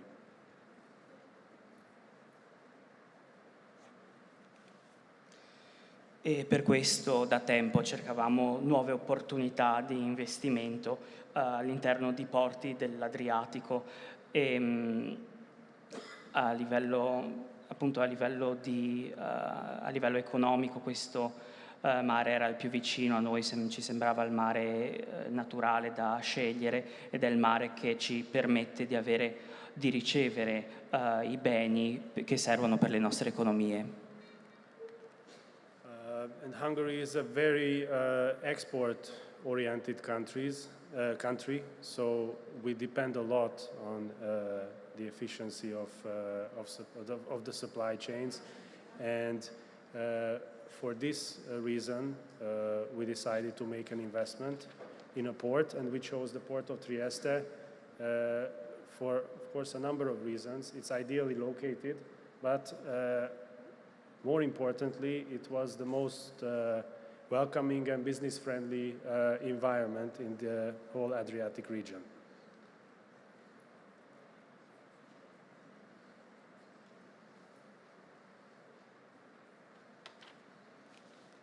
Per l'Ungheria le esportazioni sono molto importanti e per questo noi dipendiamo dall'efficienza delle filiere.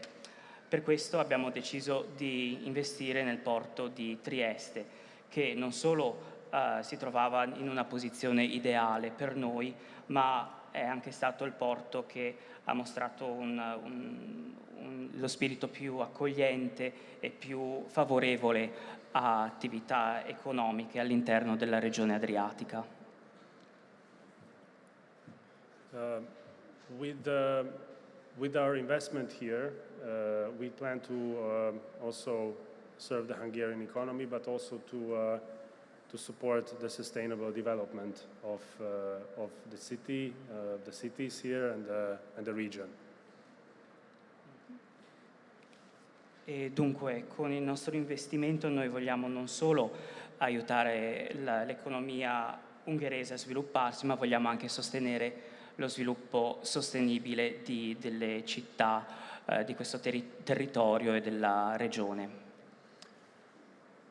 We had complex negotiations to go through, and of course we have a lot of work ahead of us. But from the beginning, we have enjoyed the support of the region, the support of the Port Authority, of the cities, and all the authorities involved. Also, the Italian government gave the approval for this project, and that's why we are very optimistic that in a couple of years we will be able to realize this project, and with that contribute to the local economy and also to the economy of Hungary.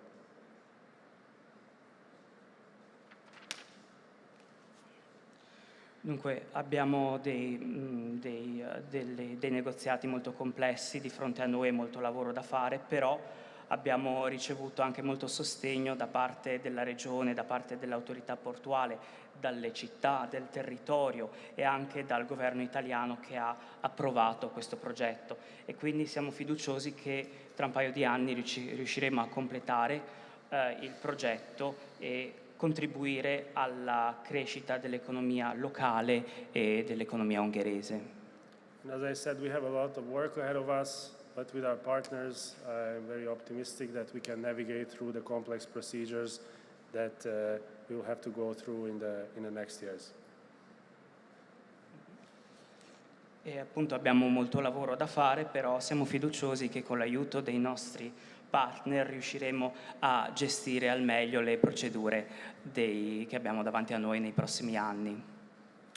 And as you know, Adria Port is the company responsible for making this investment and responsible for implementing the Hungarian side of the project, of course in cooperation with the Port Authority. And my colleague Peter Garai will be speaking here about specifically our project concept.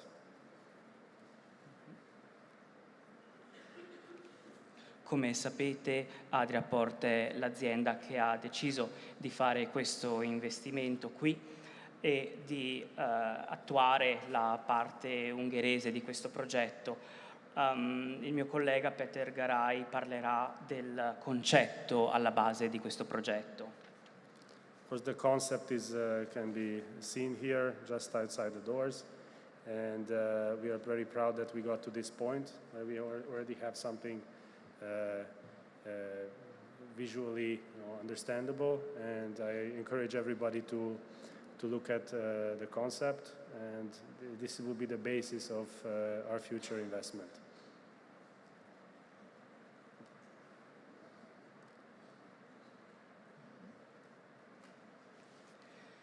Se volete, questo concetto può essere visualizzato proprio fuori, potete andare a vederlo. Siamo molto fieri di questo concetto e appunto potete vederlo fuori, potete visualizzarlo in maniera efficace. Quindi vi incoraggio ad andare a vederlo, perché questa è la base del nostro futuro progetto, del nostro futuro investimento, scusate. And finally, just allow me to thank again all our partners for allowing us to get to this point of maturity in our project. E Infine vorrei ringraziare di nuovo i nostri partner per averci permesso di arrivare a questo stadio del nostro progetto. And of course, I would also like to take this opportunity to thank the people who are less visible and also involved in this project. So Vittorio, Andrea, my colleagues, Fernando, we appreciate your support and we count on it also in the future. Inoltre vorrei ringraziare le persone che magari si possono notare un po' meno, quindi Vittorio, Andrea, Fernando, i miei colleghi, vi ringrazio per il vostro sostegno e il sostegno che continuerete a darci.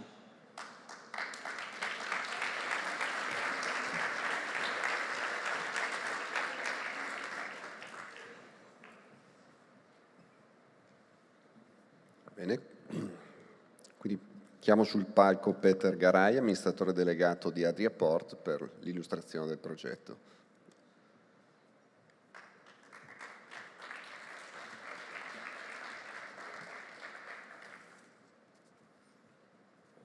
Buongiorno a tutti. Prima di iniziare io vorrei lasciare che il video si conclude, che mostra il rendering su di cui è basato il plastico che vedete fuori.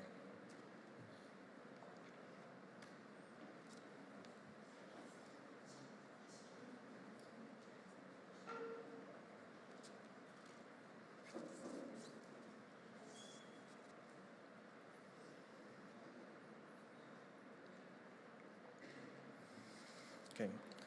Allora, grazie. Io vorrei spiegare qualche aspetti del nostro sviluppo, di cui su alcune il Presidente D'Agostino ha già riferito.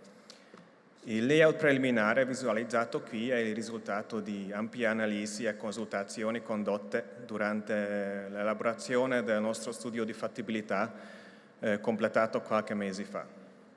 Abbiamo tenuto conto, tra l'altro, delle industrie già esistenti nella zona e dei relativi movimenti di merci in Ungheria e nel più ampio hinterland del porto di Trieste. Nel corso del processo di selezione di servizi offerti dal nuovo terminal ci siamo basati sul principio guida della flessibilità. Purtroppo, come già riferito oggi, la pandemia e la guerra hanno gravemente interrotto le catene di fornitura sin dall'inizio e proprio per questo, per essere commercialmente sostenibile, vogliamo rendere il nostro progetto il più flessibile possibile per poter agire ai cambiamenti come quelli che abbiamo recentemente visto. Quindi siamo arrivati ad un concetto multipurpose che offre servizi di contenitori, general cargo e ro-ro. E miriamo a finalizzare questo concetto per evitare la concorrenza locale non necessaria e allo stesso tempo offrire prestazioni che attualmente sono sottoservite. Come si può vedere, la banchina sarà lunga di 650 metri e potrà ospitare 2 navi di tipo feeder. Questo layout, come dicevo, è ancora preliminare, in quanto nel corso dei prossimi mesi il modello verrà finalizzato durante le negoziazioni, da un lato con i potenziali aziende partner, grazie, e dall'altro con le autorità competenti per concludere un accordo di programma. Quest'ultimo ovviamente comprenderà un progetto integrato di bonifica ambientale che metterà in sicurezza l'area dell'ex raffineria Aquila e metterà al sicuro il mare e lo proteggerà dalle potenziali contaminazioni. Il nostro impegno per la sostenibilità si riflette anche nel fatto che, come ha già riferito il Presidente D'Agostino, come potete vedere, il terminal sarà pienamente integrato nel sistema ferroviario, con un collegamento diretto con la stazione di Aquilinea, attualmente in fase di ristrutturazione. Sono allo studio anche alcune altre soluzioni green, come veicoli elettrici e pannelli solari, per esempio, da mettere a punto nella prossima fase dei preparativi. Dopodiché il terminal che darà di nuovo vita all'ex sito dell'Aquila prenderà la sua forma definitiva. Tuttavia però non vogliamo dimenticare la storia del nostro sito. Quindi, anche se come per altri argomenti dobbiamo ancora elaborare molti dettagli, abbiamo deciso che il nostro progetto includerà la creazione di un'esibizione permanente dedicata alla storia della raffineria Aquila. Speriamo che questa sarà un'aggiunta preziosa allo sviluppo che ne prende il posto e che fornisca nuovamente lavoro ai residenti e dimostri che Adriaport desidera diventare la parte integrante della comunità locale. Questa comunità ci ha già aiutato tanto da quando avevamo iniziato questo progetto. Quindi, oltre a fare eco ai ringraziamenti ai nostri partner pubblici qui presenti, vorrei porgere i miei ringraziamenti ai miei colleghi a Budapest e a Trieste e anche alle parti private. Ne vedo molti qui oggi e molti di loro sono stati generosi con il loro tempo e hanno fornito supporto, consigli e informazioni inestimabili, aiutandoci ad arrivare a questo punto. Credo che questa comunità portuale, pubblica e privata, sia un vero punto di forza del porto di Trieste e siamo felici di continuare a lavorare con voi e auguro a noi tutti molti altri traguardi così felici. Grazie dell'attenzione.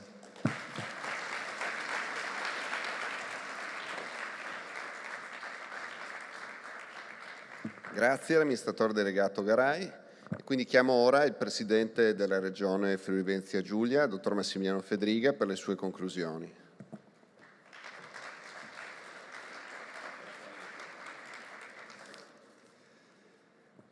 Oltre ai ringraziamenti doverosi che faccio sia a Peter Garai che a Petre Chispaciu per la collaborazione che si è venuta a creare in questi anni e devo dire anche l'unità di intenti per cui oggi possiamo essere qui a fare questa conferenza stampa. Devo ringraziare ovviamente gli attori del territorio, dal Presidente D'Agostino e tutte le autorità di sistema portuale, ai comuni, vedo ancora il Sindaco di Muggia Paolo Polidori, al Sindaco di Piazza, perché tutto questo progetto non è stato portato avanti con convinzione dalla Regione per semplicemente o solamente, che ovviamente è già un passaggio importante, per la convinzione dell'Ungheria di investire a Trieste, ma anche perché rientra pienamente nel modello di sviluppo logistico che la Regione si è data.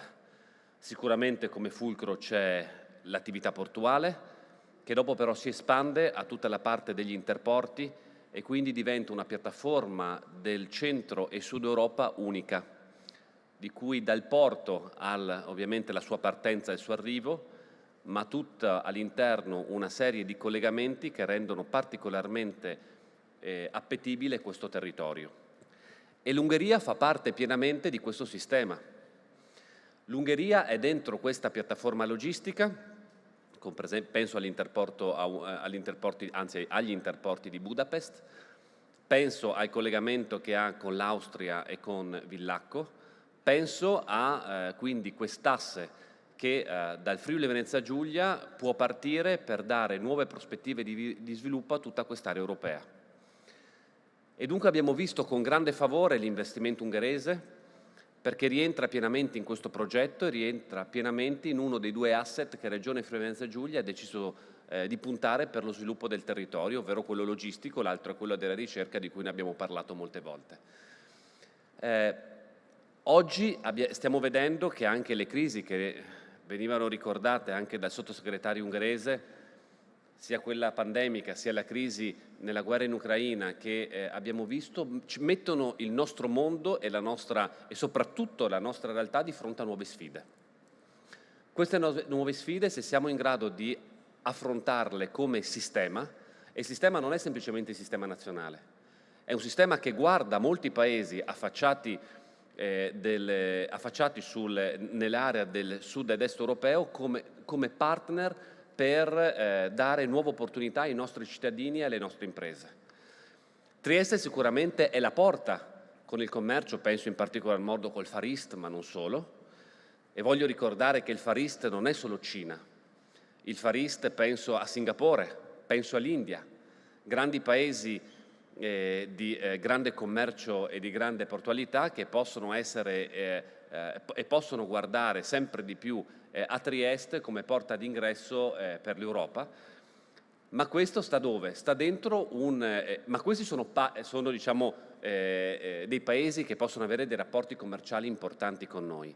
Ma qual è però la situazione quali sono i partner che noi dobbiamo avere come sistema unico ed integrato? Ecco, sono i paesi di quest'area geografica europea.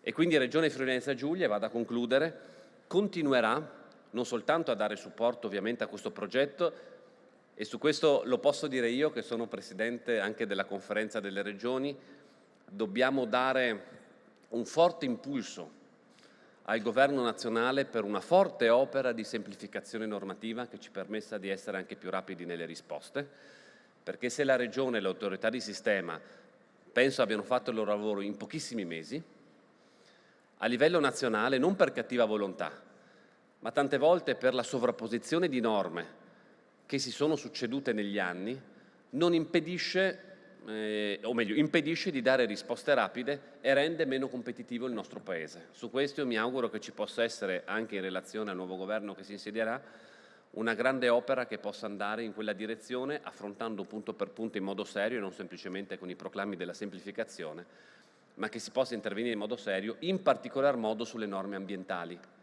per le quali su molti temi, vedo qua il dottor Canali che mi guarda da lontano, ma su molti temi noi dobbiamo essere in grado di essere competitivi dalle risposte, tutelare sì l'ambiente, e questo ovviamente è ovvio, ma l'ambiente lo si tutela facendo delle norme applicabili, non facendo delle norme che non si sa come applicare.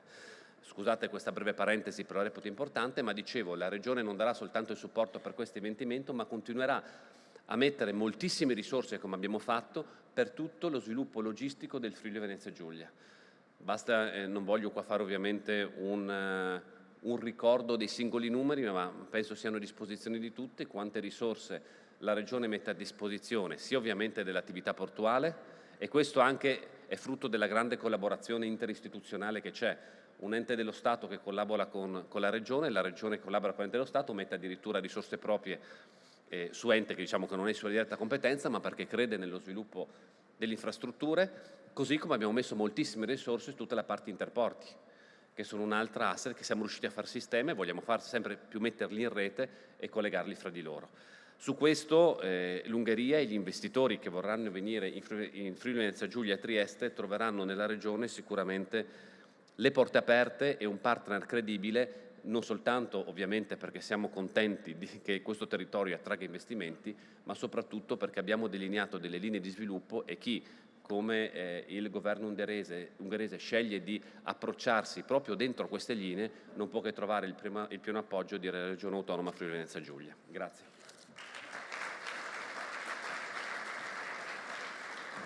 Grazie Presidente. Questo intervento conclude quindi la prima parte dei lavori di questa mattina. Ringrazio tutti per l'attenzione. Passo idealmente il testimone a Fabio Tomasi di Area Science Park per il proseguo dei lavori. Grazie a tutti.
Prova. Bene? Iniziamo questa sessione. Presento, sono Fabio Tomasi di RSN Spark, sono lieto di darvi il benvenuto a questa sessione del titolo Energia e geopolitica, l'Hydrogen Valley transfrontaliera del Nord Adriatico.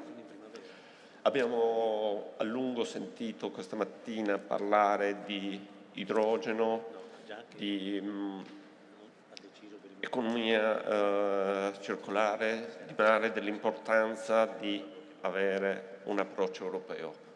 Nella sessione di oggi abbiamo degli importanti relatori, abbiamo un video di Bart Bibuik, Executive Director della Clean Hydrogen Partnership, abbiamo Giorgio Graditi, Direttore del Dipartimento Tecnologie Energetiche e Fonti Rinnovabili di Enea, Rodolfo Taccani, Professore Associato del Dipartimento di Ingegneria e Architettura dell'Università degli Studi di Trieste, Massimo Canali, Direttore Centrale della Direzione Centrale Difesa dell'Ambiente, Energia e Sviluppo Sostenibile della Regione Autonoma Friuli Venezia Giulia, Paolo Guglia, Innovation and Policy Manager di Fincantieri, Andrea Saccone, Direttore Comunicazione e Relazioni Esterne di Toyota Motor Italia, Maria Mazzurco, Responsabile Processi Trasversali di Acegas APS AMGA SPA, e Dina Lanzi, Head Technology Development di SNAM. Tutti loro ci permetteranno di avere una visione d'insieme di tutta la questione, partendo dal livello europeo, passando per il livello nazionale e soprattutto poi quelle che saranno le concrete ricadute sul nostro territorio regionale. Poiché il tempo è stretto, non mi dilungo oltre, passo direttamente la parola ai relatori e prego la regia di avviare il video di Bart Bibuik della Clean Hydrogen Partnership che ci darà un'inquadratura europea. Hello everybody, I'm Bart Bibuik, I'm the Executive Director of the Clean Hydrogen Partnership.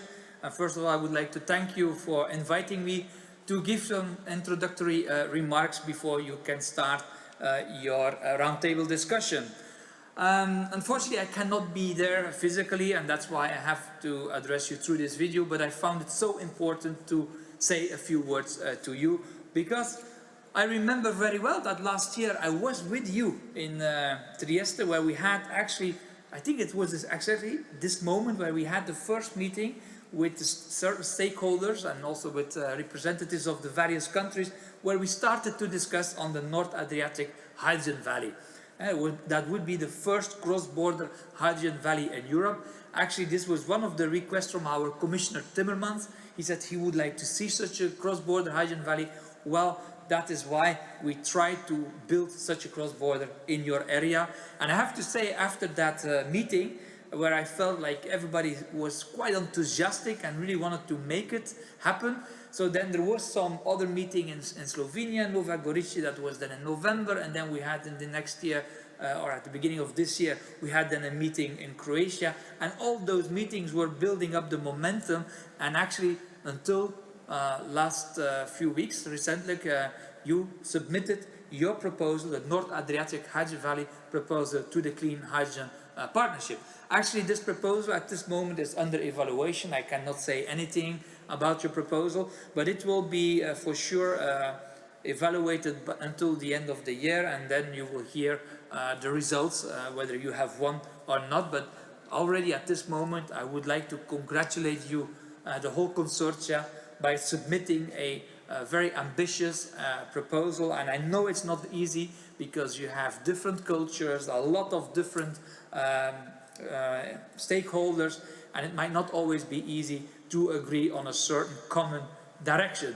But you did it, and again, congrats for that, and I wish you all the luck now during the evaluation, and I hope that you will win. You saw there's a lot of competition. We received 8 proposals for the big Hydrogen Valley call, but I'm sure that you did a fantastic job, so let's hope for all the best for you. Hydrogen valleys in Europe are, of course, extremely important, and it was already important, but now, since we have the Repower EU action plan that was announced in middle of May, where our Commissioner for Research, Gabrielle, she announced that she wants to see 50 hydrogen valleys by 2025 in Europe, and that means that it's a doubling of the amount of hydrogen valleys versus today. And fortunately, I don't have to do that with empty hands. She also provided me with 200 million euro extra in order to get there. So the importance of the North Adriatic Hydrogen Valley should not be underestimated, because it's the first cross-border, and it's not evident, as I said, and I hope that then this could be a blueprint for other regions in Europe to basically also start thinking about cross-border hydrogen valleys.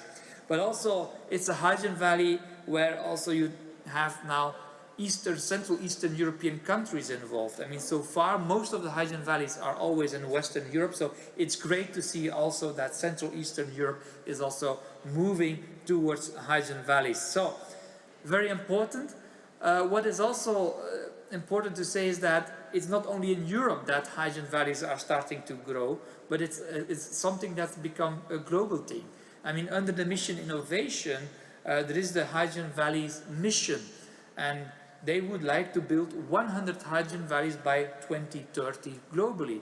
Well, today there are more or less 37, and of course majority is in Europe, and we hope that more hydrogen valleys will be built in other parts of the world. And actually for that, very recently I was in Pittsburgh in the US, where there was a meeting on the mission innovation, and where we basically did a call for action to build hydrogen valleys also outside of Europe. And at that occasion, we also published a very interesting report on some examples of hydrogen valleys. And I would say that if you're interested, please download it from our website. Definitely worth a read. So for the rest, I mean, Europe is keep pushing on hydrogen, because you heard probably the State of the Union of our President van der Leyen. She also announced the Hydrogen Bank. Why is that important? Because the Hydrogen Bank will really spur investments in building hydrogen production facilities on the European soil. So that's a fantastic initiative that she takes, and now we will see how we will work this further out, and I'm sure that more information will follow very soon. But also recently there was the announcement of the second wave of IPCEI, more than 5 billion euro of investments happened, and that's followed. The first wave of IPCEI in July was also more than 5 billion euro. So a lot of money is now really flying into big projects and big investments that will be done all over Europe. So we are working very hard here in Brussels, and I have to thank you. What you are doing there at the North Adriatic Hydrogen Valley is very unique, and it's very important also for Europe, in order that all together we can reach the ambition. And the ambition is that by 2050 Europe will become the first carbon neutral continent in the globe. So good luck today with the discussions, and also looking forward, perhaps next year I can be with you in Trieste and enjoy maybe also some sailing boat, perhaps maybe propelled by hydrogen at some point. I don't know. Thank you very much, and good luck today.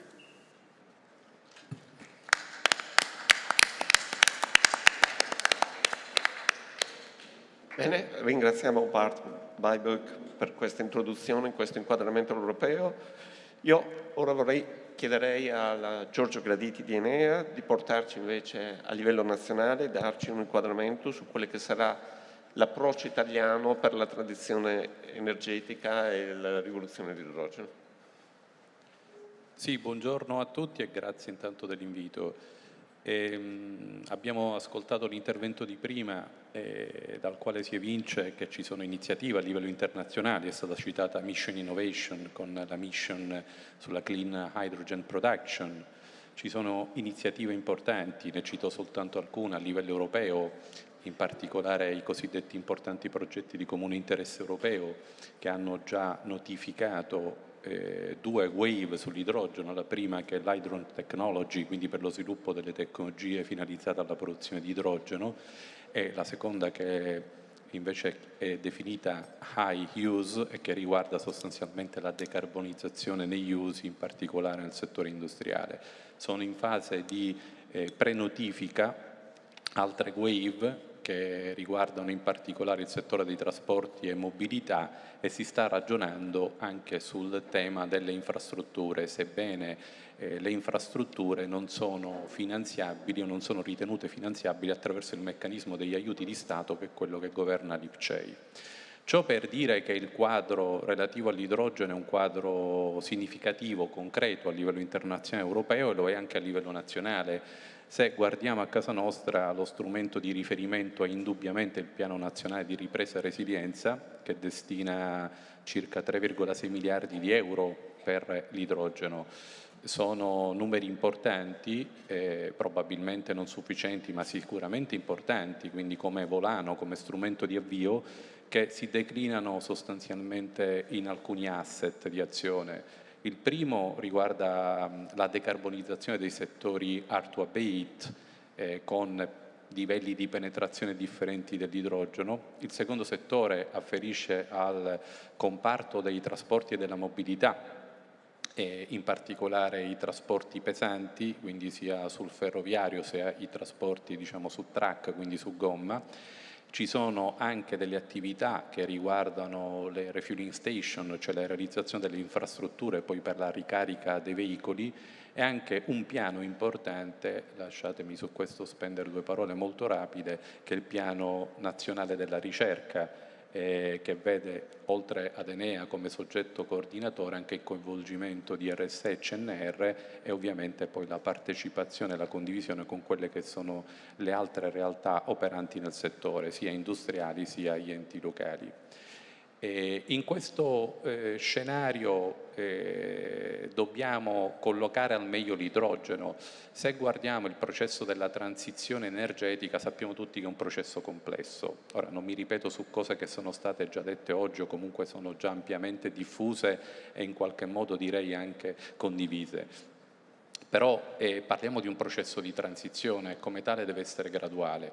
Quindi occorre convergere da un lato gli sforzi sia della ricerca, sia dell'industria, sia degli enti locali, dall'altro le risorse, laddove l'idrogeno è più pronto a partire o laddove l'idrogeno può effettivamente iniziare a dare un contributo significativo alla decarbonizzazione. Indubbiamente i settori degli hard to abate, sebbene gli hard to abate non sono uguali tra di loro, perché insomma parlare di carta, parlare di acciaio, di vetro, di petrolchimico, di raffineria, stiamo parlando di mondi differenti, con capacità di penetrazione dell'idrogeno differente, ma anche con elementi di impatto dell'idrogeno rispetto a quelli che sono i processi produttivi sicuramente differenziati.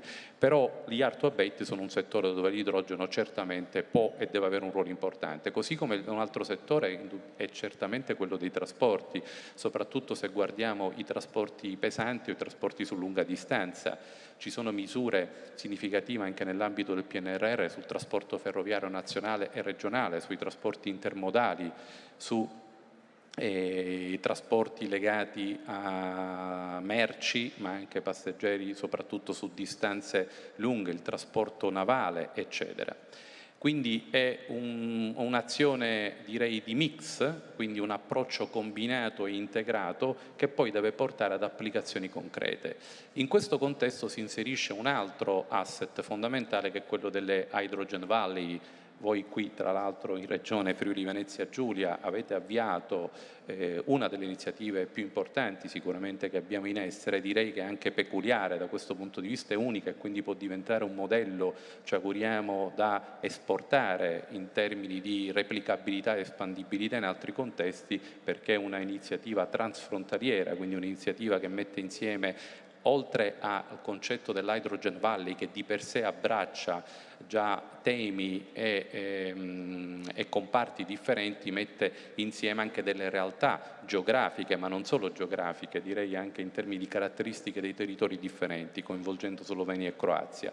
Il tema delle Hydrogen Valley perché è centrale? Perché le Hydrogen Valley sono degli ecosistemi e come tale sono sistemi in grado di correlare in maniera corretta, ma in maniera anche propositiva, quindi guardando allo sviluppo territoriale, allo sviluppo competitivo, alla capacità di tradurre ciò in PIL, quindi poi in nuove occupazioni, in nuove opportunità, in nuova imprenditoria, di correlare la catena del valore dell'idrogeno, che come sapete è molto ampia. Andiamo dalla produzione al trasporto, alla distribuzione, allo storage, agli usi finali. Quindi sono ecosistemi a filiera corta, o perlomeno dovrebbero essere il più possibile a filiera corta, che possono essere interpretati e declinati da un lato come incubatori, quindi incubatori tecnologici, incubatori di innovazione, incubatori di trasferimento tecnologico e anche di erogazione di servizi, e dall'altro come strumenti che effettivamente sono in grado di avviare in maniera concreta un'economia basata sull'idrogeno. Nelle Hydrogen Valley, e in questo contesto ci sono anche delle misure importanti previste dal Piano Nazionale di Ripresa e Resilienza, che riguardano, direi, tutte le regioni italiane, in particolare la realizzazione delle Hydrogen Valley nelle aree dismesse. Siamo in attesa, se ne parlava prima di salire sul palco con Massimo, siamo in attesa nel senso che il MITE sta finalizzando il decreto di riparto delle risorse per le Hydrogen Valley, e a valle della emanazione del decreto di riparto si avvierà poi il processo di erogazione dei bandi, quindi per l'acquisizione delle proposte progettuali da parte delle singole regioni. Inoltre il concetto delle Hydrogen Valley ci permette di poter creare un sistema costellato, quindi creare sostanzialmente una linea di azione da un lato comune e condivisa, dall'altro prospettica tra le diverse regioni che, ripeto, hanno caratteristiche differenti da un punto di vista territoriale. Noi in Italia abbiamo, se guardiamo il settore industriale, dei comparti che sono distribuiti sul territorio e dei comparti che sono centralizzati o sono fortemente connotati in alcuni territori. Se pensate alla ceramica, alla carta, ne posso citare alcuni, il vetro, indubbiamente sono molto connotati in alcuni territori. Altri comparti in cui sicuramente l'idrogeno può essere utilizzato, tra cui mi viene tra gli altri quello alimentare, sono certamente più distribuiti. Questi elementi sono anche da considerare al fine di poter finalizzare le proposizioni e indirizzarle al meglio. Chiudo perché credo che il mio tempo stia scadendo. C'è un altro elemento importante che mi permetto di evidenziare, è il seguente. Oggi come non mai abbiamo tante risorse finanziarie, io ne ho citate soltanto alcune, ce ne sono tante altre. Abbiamo i fondi di coesione territoriale, abbiamo i fondi complementari, abbiamo i fondi di Horizon Europe, abbiamo il Just Transition Fund, abbiamo tanti fondi che possono dare, inteso come risorse finanziarie, un contributo a queste iniziative. Dobbiamo probabilmente accrescere la capacità da un lato di governance, cioè di trasferire poi l'idea in prodotto, in implementazione infrastrutturale, che si traduce a sua volta in sviluppo competitivo, e dall'altro dobbiamo indirizzare al meglio queste risorse al fine di poter dar vita a un'economia che vede l'idrogeno come uno degli attori del processo di transizione e decarbonizzazione, ma che sia un'economia concreta e reale e che soprattutto si traduca in uno sviluppo competitivo territoriale. Chiudo ricordando a tutti il sistema, lo scenario energetico che attualmente ci troviamo di fronte a uno scenario, lasciatemi dire, epocale, cioè c'è un cambiamento significativo che va al di là della guerra russo-ucraina. Era iniziato un po' prima e sicuramente continuerà ad essere. È chiaro che tutti quanti ci auguriamo che la situazione di guerra rientri o si risolva nel tempo più breve possibile, ma è un cambiamento significativo. In questo contesto e in questo scenario, che impatterà indubbiamente sul sistema energetico, non c'è soltanto un tema di approvvigionamento della risorsa primaria o del vettore energetico, sia esso l'elettricità, il gas o nel futuro l'idrogeno o altri, ma c'è anche un aspetto di definizione di strategie oggi per domani e oggi per il futuro, che ci consentono poi di gestire correttamente questo processo di transizione. Ci serve un mix energetico indubbiamente per traguardare un obiettivo di neutralità climatica, ma ci serve anche una sicurezza e una flessibilità nell'approvvigionamento delle materie prime, che è un altro elemento centrale. In molti contesti oggi stiamo vivendo questa difficoltà e dobbiamo evitare di viverla in un breve futuro che poi potrebbe vincolarci rispetto alle prospettive di decarbonizzazione. Pensate al settore delle batterie elettriche, delle batterie, scusate, eccetera, eccetera, dove sicuramente ci sono delle materie prime che anche queste dipendono da situazioni e da contesti geopolitici particolari. Sull'idrogeno, e lascio questo elemento, è quello del porto. Visto che ci troviamo in una città come Trieste, tra l'altro città bellissima, io sono originario di Palermo e quindi sono molto legato e molto vicino alle città di mare, il porto è un altro punto centrale. Anche il porto è un ecosistema ed è senza dubbio uno degli elementi significativi, un fulcro per poter dar vita al concetto delle nuove città, delle smart city, delle smart community, perché rappresenta di per sé una realtà complessa, ma una realtà integrata che abbraccia tutte le filiere di azione della decarbonizzazione, le cosiddette infrastrutture energetiche integrate, ma anche le infrastrutture critiche, perché dentro c'è l'elemento delle rinnovabili, c'è l'elemento delle comunità energetiche, ci sono gli aspetti legati alle tematiche ambientali che sono strettamente correlate e associate all'energia, ci sono gli aspetti della mobilità sostenibile, ci sono anche tutti gli aspetti della social acceptance, la capacità di trasformare queste azioni in erogazione di servizi da e per i cittadini, quindi rappresenta un punto fondamentale e in questo senso iniziative come quelle che sta portando avanti il Friuli Venezia Giulia, altre iniziative che sono in essere con il coinvolgimento di grandi soggetti industriali, qui è presente Snam che sicuramente sta investendo tanto sull'elemento porto, questi altri asset, non solo sono benvenute, ma ritengo che siano necessarie e che poi rappresentino un punto di partenza, ma anche un punto, diciamo, di sviluppo futuro per quanto riguarda l'impiego dell'idrogeno, ma in generale, diciamo, gli aspetti della decarbonizzazione. Grazie. Perfetto.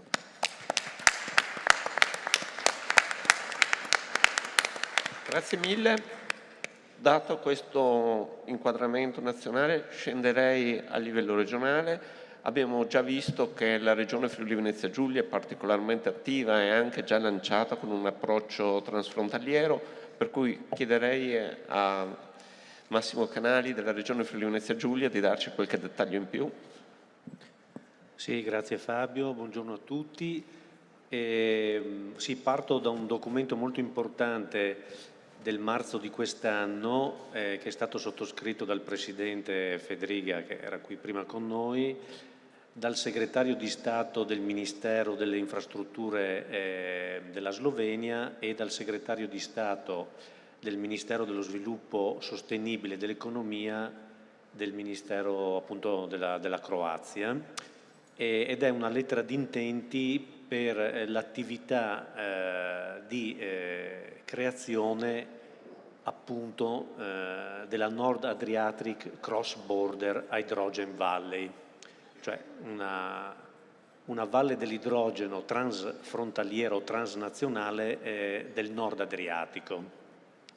E questo atto di indirizzo politico istituzionale molto importante ha definito la creazione di un Joint Wanted Group costituito da dei rappresentanti istituzionali di cui io ho l'onore di rappresentare la Regione Friuli Venezia Giulia e da rappresentanti del mondo della ricerca, il professor Taccani fa parte della squadra, e del mondo dell'industria, abbiamo i rappresentanti delle associazioni industriali. Una prima appunto attività concreta di questo gruppo operativo internazionale è stata quella, avete prima sentito Mr. Baybook da Bruxelles, di presentare una proposta al bando il cui termine è scaduto il 20 settembre di Horizon Europe sulle cosiddette hydrogen valleys large scale, cioè di larga scala, che prevede la possibilità di creare appunto un ecosistema di produzione, trasporto e utilizzo di idrogeno verde, poi casomai spieghiamo cos'è l'idrogeno verde, su un target di produzione annua di 5.000 tonnellate. Vi faccio degli esempi per capire qual è questa dimensione. I bus che possono essere alimentati a idrogeno invece del metano sono già tecnologicamente operativi, e 25 bus a ciclo urbano, quindi che girano in una città come Trieste. Questi 25 bus in un anno consumano circa 100 tonnellate di idrogeno. Un'acciaieria, un impianto siderurgico di modernissima generazione, e come ce ne saranno operativi fra poco in Austria e in Svezia, potrebbero utilizzare in un anno circa 1000 tonnellate. Quindi capite che il target di 5.000 tonnellate è un target molto elevato per fare questa start-up di questo ecosistema. E poi, per andare più nel concreto nel territorio della nostra regione, su come il mondo istituzionale e imprenditoriale sta partendo, scusatemi la battuta, a razzo sulle filiere dell'idrogeno, proprio questo gruppo di lavoro transnazionale in tutti e tre i territori ha lanciato una survey, diciamo una specie di sondaggio al mondo delle imprese tra aprile e maggio di quest'anno, e vi do alcuni dati un po' in anteprima perché li abbiamo un po' analizzati solo nel gruppo per quella che è stata la risposta del Friuli Venezia Giulia. Quindi a questo sondaggio hanno risposto 205 tra aziende e enti sia pubblici che privati, e di queste 205 130 hanno dato tutti gli elementi richiesti, e quindi vuol dire che sono già in qualche modo coinvolte in attività del genere. I settori su cui hanno risposto sono la produzione di energia da fonti rinnovabili, il trasporto, l'industria, come diceva l'amico Graditi, cosiddetta hard debate, cioè oil and gas, metallurgica, chimica e del cemento. Ecco, dopodiché abbiamo anche censito le attività previste e quelle in essere e quelle concluse. Addirittura abbiamo già 5 progetti conclusi, 18 in corsa e in start-up in quest'anno 34 progetti sulla filiera dell'idrogeno. E abbiamo appunto proposte per circa 60 nuovi progetti con possibili 80 collaborazioni di altri gruppi industriali. Questa progettualità, che è già in corsa, può avere una potenzialità di produzione annua di 6.000 tonnellate e di utilizzarne più o meno altrettanto 5.400 circa.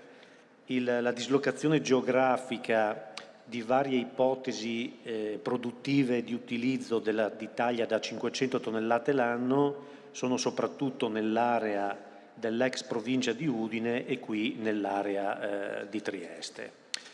E dopodiché, anche dal punto di vista delle attrezzature tecniche, ci sono già più di 37 progettualità in campo e 28 in partenza.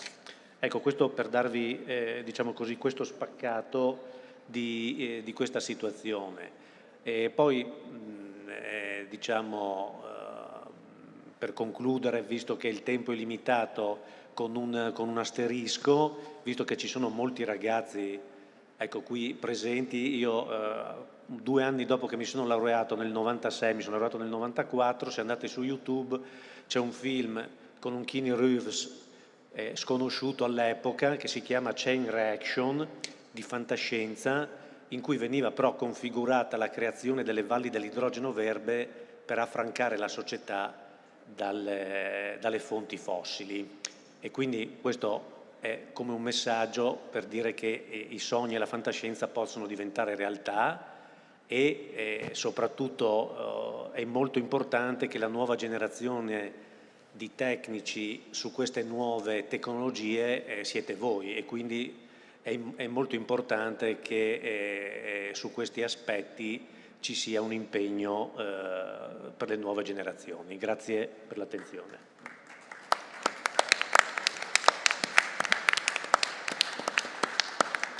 Bene, grazie. Allora io passerei dalla fantascienza alla scienza e darei la parola al professor Taccani dell'Università di Trieste per dirci qual è il contributo degli enti della ricerca della Regione. Ricordiamo che la Regione ha un importante connotata non solo per il mare e i rapporti con l'Est, ma anche per avere una forte presenza dei enti di ricerca.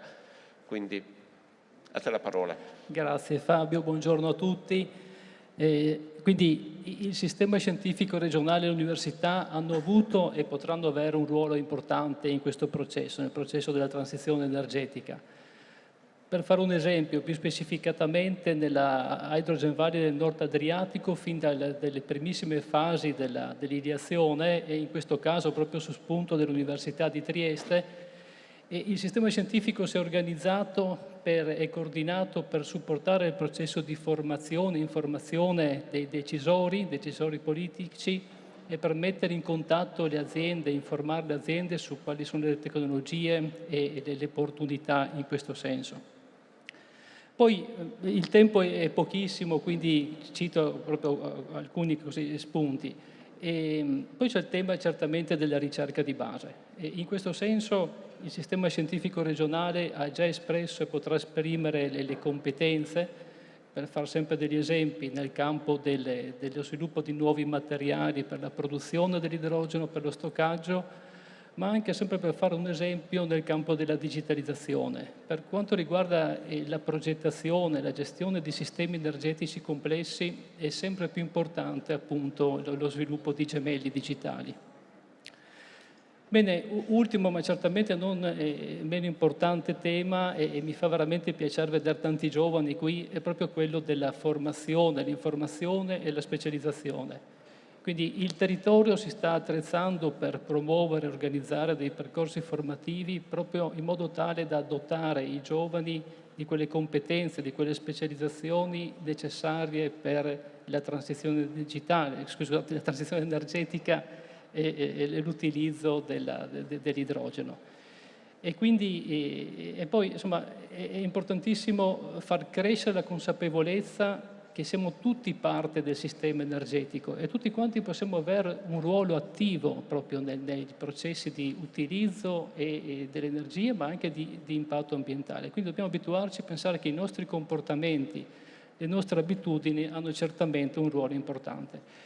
E su questo l'università, il sistema scientifico regionale può far molto, e quindi veramente un invito a tutti i giovani presenti ad affacciarsi a quelle che sono le problematiche scientifiche, insomma il mondo della scienza e della tecnologia. Sono stato brevissimo Fabio, e quindi passo la parola. Complimenti per la sintesi.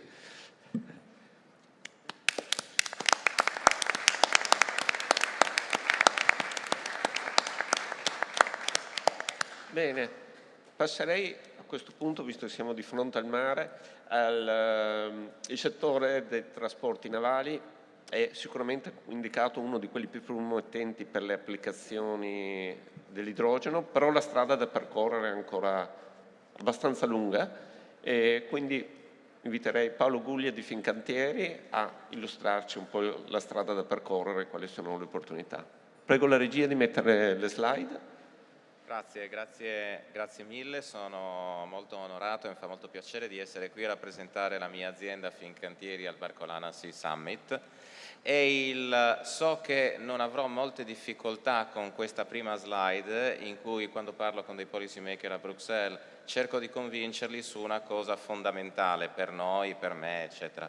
Il settore marittimo è importante dal punto di vista economico, è importante anche dal punto di vista occupazionale. Il metodo migliore per rendere pratico e tangibile questo concetto è quello di dire: se vi guardate in questa stanza, qualsiasi stanza dove vi trovate, se vi guardate attorno, il 90% degli oggetti che potete toccare con mano e spostare in realtà sono arrivati attraverso via mare in un container e sono sbarcati in uno dei porti europei. E penso che questo sia un messaggio molto, molto importante.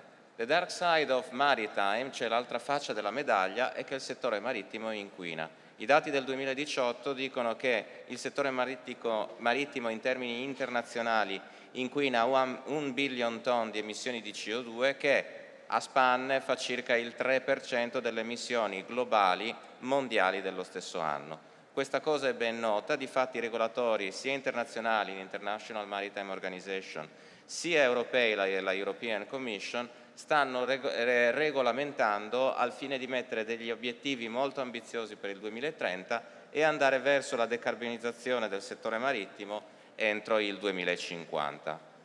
Bene, però come si fa? Allora, ci sono delle tecnologie che noi possiamo utilizzare, che sono quelle dell'efficienza energetica, la cattura delle emissioni, la gestione dei profili operativi, la digitalizzazione. Sono tutte tecnologie che noi gestiamo molto bene, su cui si può fare innovazione incrementale, però ve lo dico subito, sono necessarie ma non sufficienti. Se noi vogliamo decarbonizzare a zero al 2050, spoiler alla risposta, bisogna cambiare combustibile. Cambiare combustibile significa due cose, che abbiamo più flessibilità poi con i sistemi di generazione di potenza e quindi batterie, fuel cell, motori a combustione interna che vanno con altri combustibili, ma soprattutto c'è bisogno di una catena, di una filiera a monte che sia attrezzata a consegnare questo tipo di combustibili.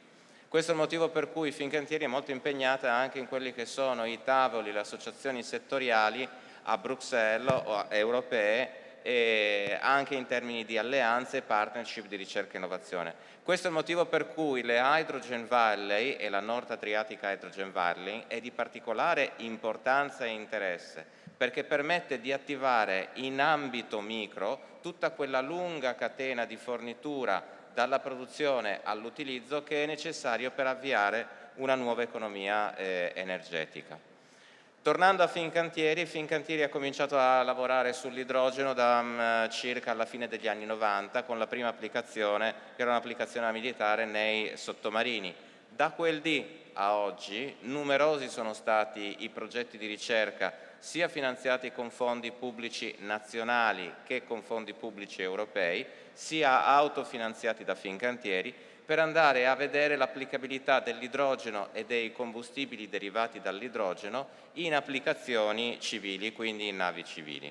La legacy di alcuni di questi progetti sono 3 laboratori, uno a Savona, il primo che abbiamo costituito, il secondo il laboratorio a Trieste in Area Science Park e il terzo, permettetemi di essere particolarmente orgoglioso, è la realizzazione della prima nave completamente green che riceve fondi pubblici italiani, si chiama Zeus, verrà completata a questione di giorni o qualche settimana ed ha la capacità di operare, quindi viaggiare semplicemente su idrogeno con fuel cell. Ci sono anche delle tecnologie tradizionali, però ha la possibilità di essere ed è la prima nave completamente green che produciamo noi, ma credo anche in Europa.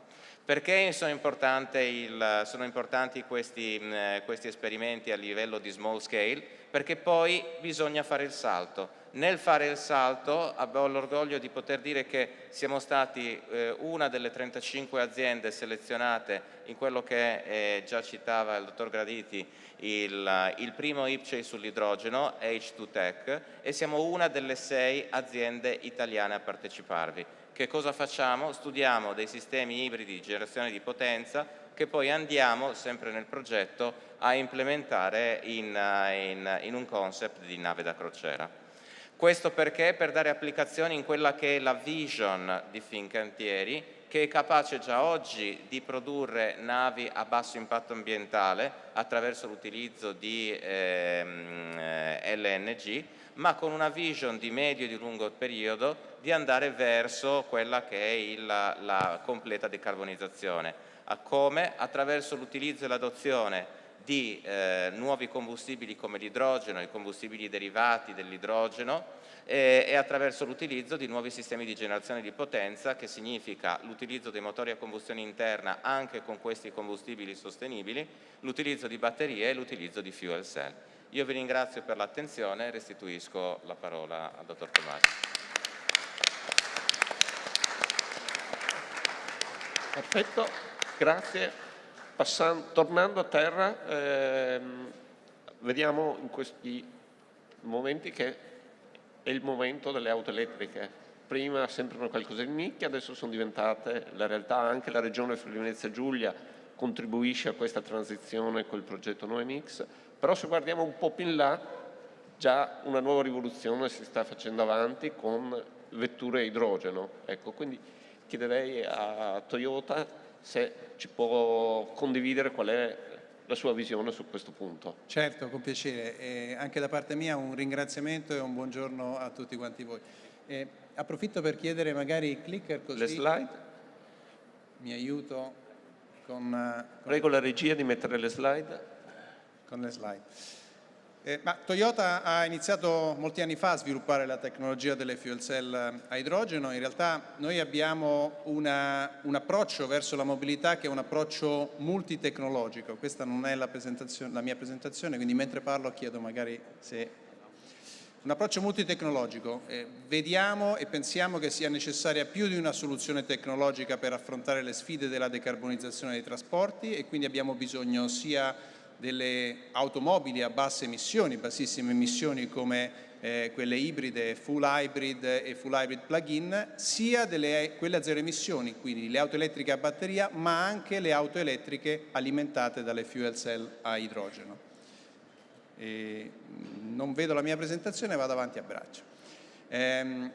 Da questo punto di vista Toyota ha introdotto già nel 2014 la Mirai. La Mirai è la prima berlina prodotta in serie al mondo, è l'automobile che vedete al di fuori di questo complesso, è un'automobile che è già arrivata alla seconda generazione, ne sono state prodotte oltre 20.000 in tutto il mondo e quindi pur significando Mirai, una parola giapponese significa futuro, è un qualche cosa di estremamente concreto e estremamente attuale già. Ha un'autonomia di 650 km nel ciclo di omologazione e al contrario delle automobili elettriche a batteria si può rifornire solamente in 5 minuti, quindi particolarmente idonea a chi per necessità di mobilità non può tenere la vettura ferma più di tanto tempo e ha bisogno di un'autonomia particolarmente estesa. Stiamo facendo un percorso molto importante da un punto di vista industriale, abbiamo aumentato la capacità produttiva delle nostre linee di produzione delle fuel cell, grazie alle economie di scala riusciamo anche a ridurre i costi.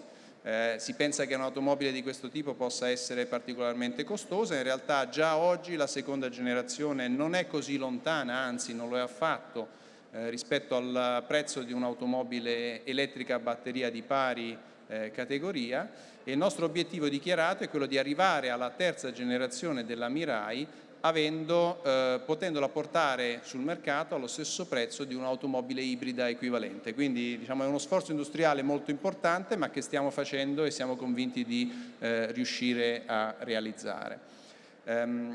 Toyota però è impegnata sull'idrogeno oltre la stessa Mirai, siamo un fornitore di tecnologia, siamo un fornitore di sistema tecnologico e il nostro obiettivo è quello di favorire l'utilizzo, diciamo, la crescita di una società che sia dove l'idrogeno possa essere utilizzato in maniera molto più diffusa. Quindi il nostro compito è anche quello di allargare il più possibile la base di utilizzo dell'idrogeno mettendo a disposizione la nostra tecnologia. Per questo lo stesso sistema che oggi equipaggia la Mirai con i dovuti aggiustamenti, ne stiamo testando l'efficacia anche per il trasporto pesante su dei tir a lunga percorrenza in Giappone e negli Stati Uniti, su treni ad esempio, su carrelli elevatori come che peraltro produciamo e produrremo in Italia con una società del gruppo che è Toyota Material Handling. Trovate anche al di fuori di questo complesso un carrello elevatore alimentato a idrogeno ed imbarcazioni sia di piccola taglia stiamo sviluppando o ingegnerizzando la soluzione per applicazioni di imbarcazioni più pesanti, di più grandi dimensioni. E un'applicazione molto interessante e molto particolare, come diceva chi mi ha preceduto, estremamente matura anche da un punto di vista tecnologico, sono gli autobus.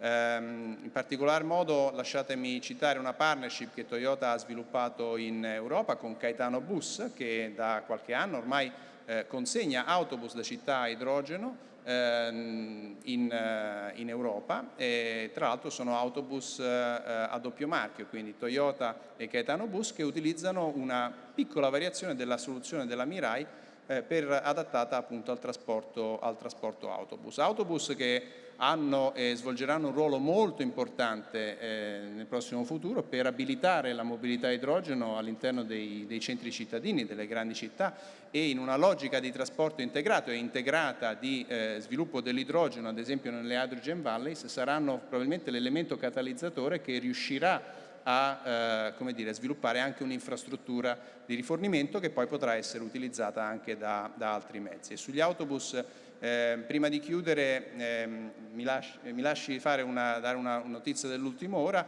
Non è solo Caetano Bus che Toyota fornisce con la propria tecnologia, ma notizia di ieri, Caetano Bus e Industria Italiana Autobus, un importante costruttore italiano che ha come marchio lo storico marchio Menarini, hanno stretto un accordo per cui la tecnologia che oggi equipaggia Caetano Bus sarà adottata anche da Menarini in un autobus che verrà prodotto in Italia nel prossimo futuro. Quindi in questo senso si concretizza anche il contributo e lo sviluppo della società dell'idrogeno, il contributo che Toyota vuole dare allo sviluppo della società dell'idrogeno e in particolar modo anche della filiera industriale italiana. Nel frattempo avete visto le mie slide che sono arrivate con qualche minuto di ritardo. Io ho concluso e sono a disposizione di domande se volete dopo e passo la parola. Grazie. Benissimo, grazie.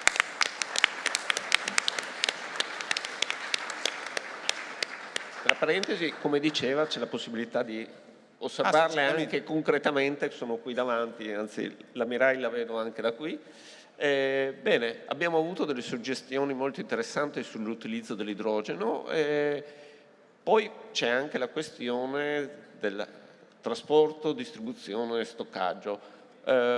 Su questo chiederei appunto un punto di vista prima di una multi-utility come Acegas e poi di Snam, quindi darei prima la parola a Maria Mazurco di Acegas APS AMGA e poi a Dina Lanzi di Snam. Grazie. Grazie Fabio, buongiorno a tutti. Vediamo se riusciamo a vedere le slide, ma io intanto parto come ha fatto il collega. Dunque, io intanto ringrazio anch'io di essere in questo contesto e sono onorata di rappresentare la mia azienda e sono anche onorata di rappresentare un'azienda che ha avuto l'opportunità di partecipare a questo bellissimo progetto della Nord Adriatica Hydrogen Valley transfrontaliera, che è un progetto che ci ha dato sicuramente molte opportunità, come hanno detto molti colleghi che ci hanno preceduto, di sperimentare questo ecosistema che si sta creando, ecosistema che è la necessità che ci troviamo di fronte come sfida per affrontare una transizione che deve vedere integrate tutta una serie di fattori per poter arrivare ad un successo. Io ho molto apprezzato l'introduzione dell'ingegnere Graditi, che ha fatto un quadro molto, molto chiaro di quello che succede. Qua vedete rappresentata un po' quello che è il gruppo ERA, una multi-utility, una delle principali multi-utility italiane di cui Acegas APS AMGA è controllata al 100%, che gestisce tutta una serie di servizi, una pluralità di servizi pubblici e conta su un patrimonio di infrastrutture e impianti importante.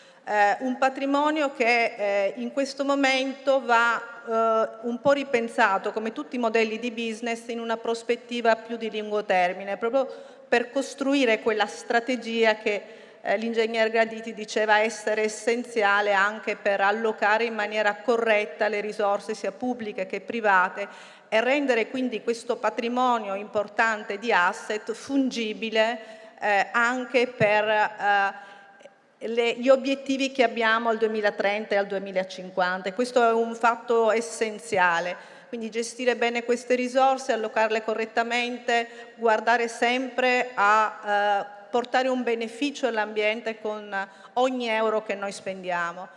Questa sfida ovviamente è una sfida che è del gruppo ERA, ma è di tutto il Paese, perché il patrimonio infrastrutturale di cui disponiamo è un patrimonio che va valorizzato e reso appunto fruibile nel modo più efficiente possibile.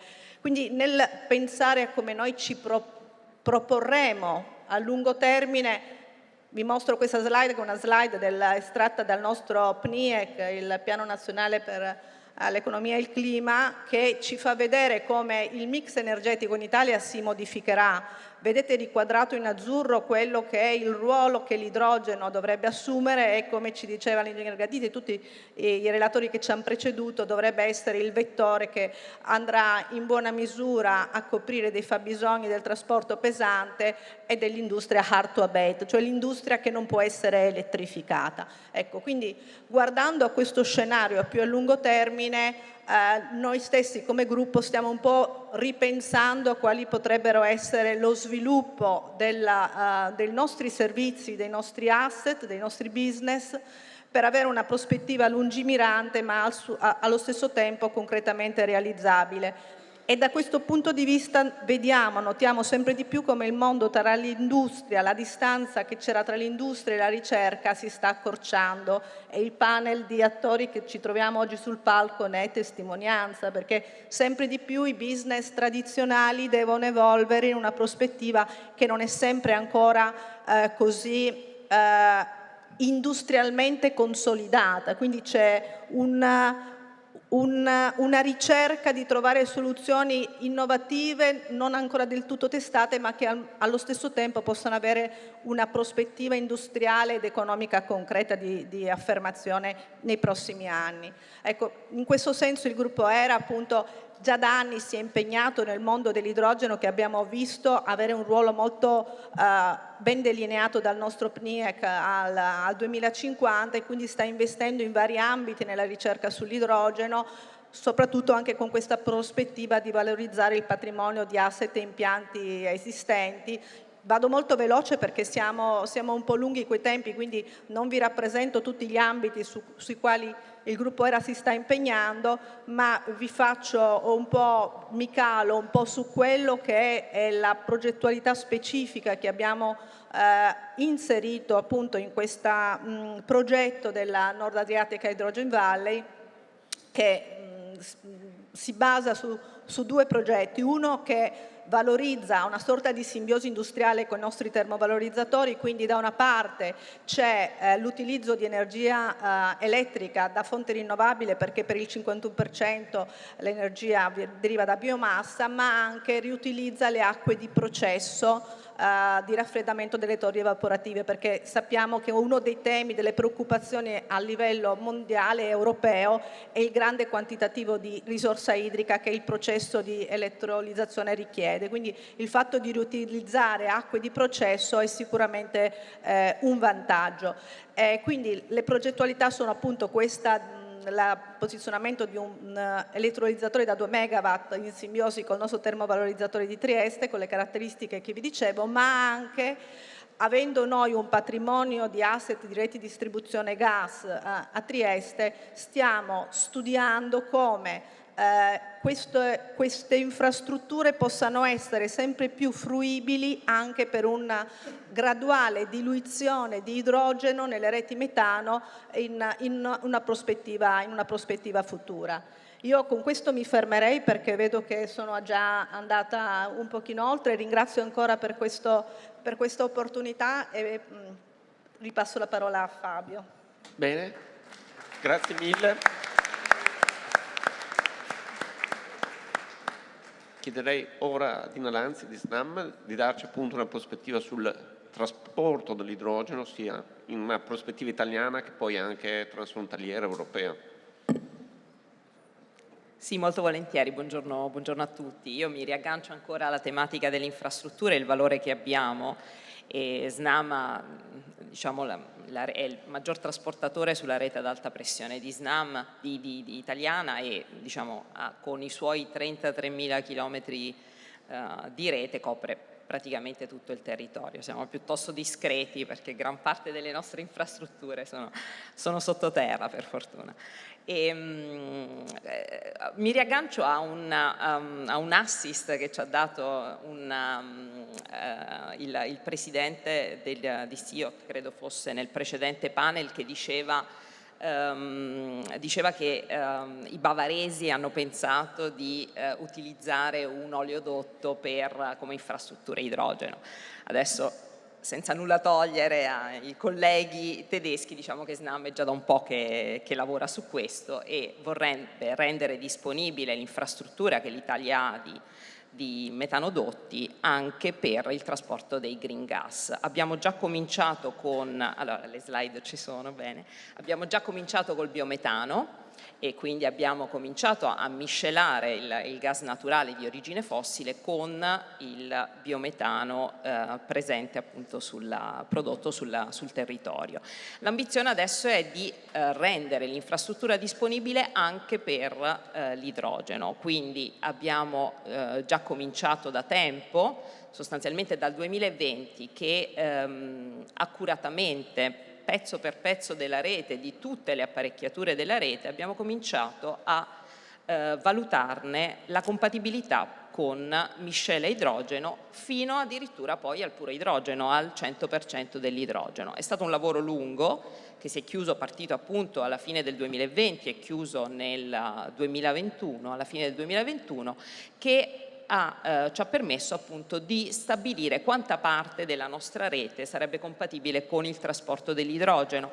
E è un valore molto confortante perché noi allo stato attuale riusciremo a trasportare il 70%, attraverso il 70% delle nostre infrastrutture con piccoli investimenti di adeguamento anche fino a un puro idrogeno, quindi dedicare l'infrastruttura al trasporto di idrogeno. Per la prima volta, peraltro in Italia, contiamo di fare una certificazione, grazie a RINA, di questa compatibilità dei nostri metanodotti. L'ambizione è quella però di rendere a disposizione del sistema non solo la rete ma anche gli stoccaggi.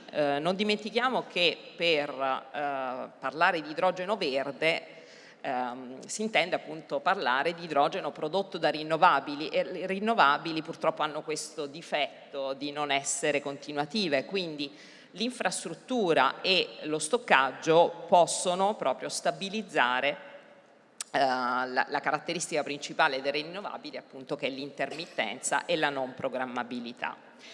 Non ci stiamo lavorando da soli e in questo senso mi piace mostrarvi un po' questa cartina perché secondo me ha un messaggio molto, molto potente. Sostanzialmente con altri 23 compagnie di trasporto europee, ciascuno sta facendo il proprio lavoro per arrivare a una backbone, hydrogen backbone europea. L'idea è quella di avere 40.000 chilometri di infrastruttura dedicata all'idrogeno che sostanzialmente connette paesi e connette per esempio proprio quei settori difficili da elettrificare, quindi per i quali l'idrogeno verde rappresenta il combustibile del futuro. Di questa infrastruttura circa il 70%, il 69% si tratta di infrastrutture repurposed, quindi riutilizzare infrastruttura già esistente. Tenete presente che utilizzare e ammodernare, diciamo, un'infrastruttura esistente per renderla pienamente compatibile con idrogeno costa circa un terzo rispetto a costruirne una nuova dedicata. Quindi questo vuol dire, nonostante chiaramente l'investimento a livello europeo è importante, sono però 40.000 chilometri e di fatto abiliterebbero una logistica simile a quella che c'è oggi per il gas naturale, quindi un potente sicuramente abilitatore per il sistema intero. Due parole di chiusura sulla geografia, sul Friuli Venezia Giulia, su cui Snam ha puntato molto da tanti punti di vista, sicuramente partecipando alla Valley transfrontaliera, ma anche con la ricerca, col professor Taccani e con una progettualità dedicata al porto di Trieste, in particolare per la mobilità che era stata presentata nell'ambito dei progetti PCEI e che rimane comunque ancora valido, una valida, diciamo, dimostratore di un embrione di porto appunto ad idrogeno. Bene, grazie mille.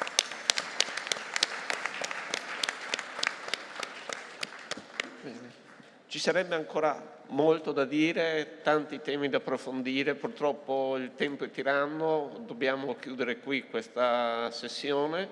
Ringrazio tutti i relatori per il vostro contributo e spero che ci sia anche con tutti voi la possibilità di poter approfondire in seguito in altre occasioni.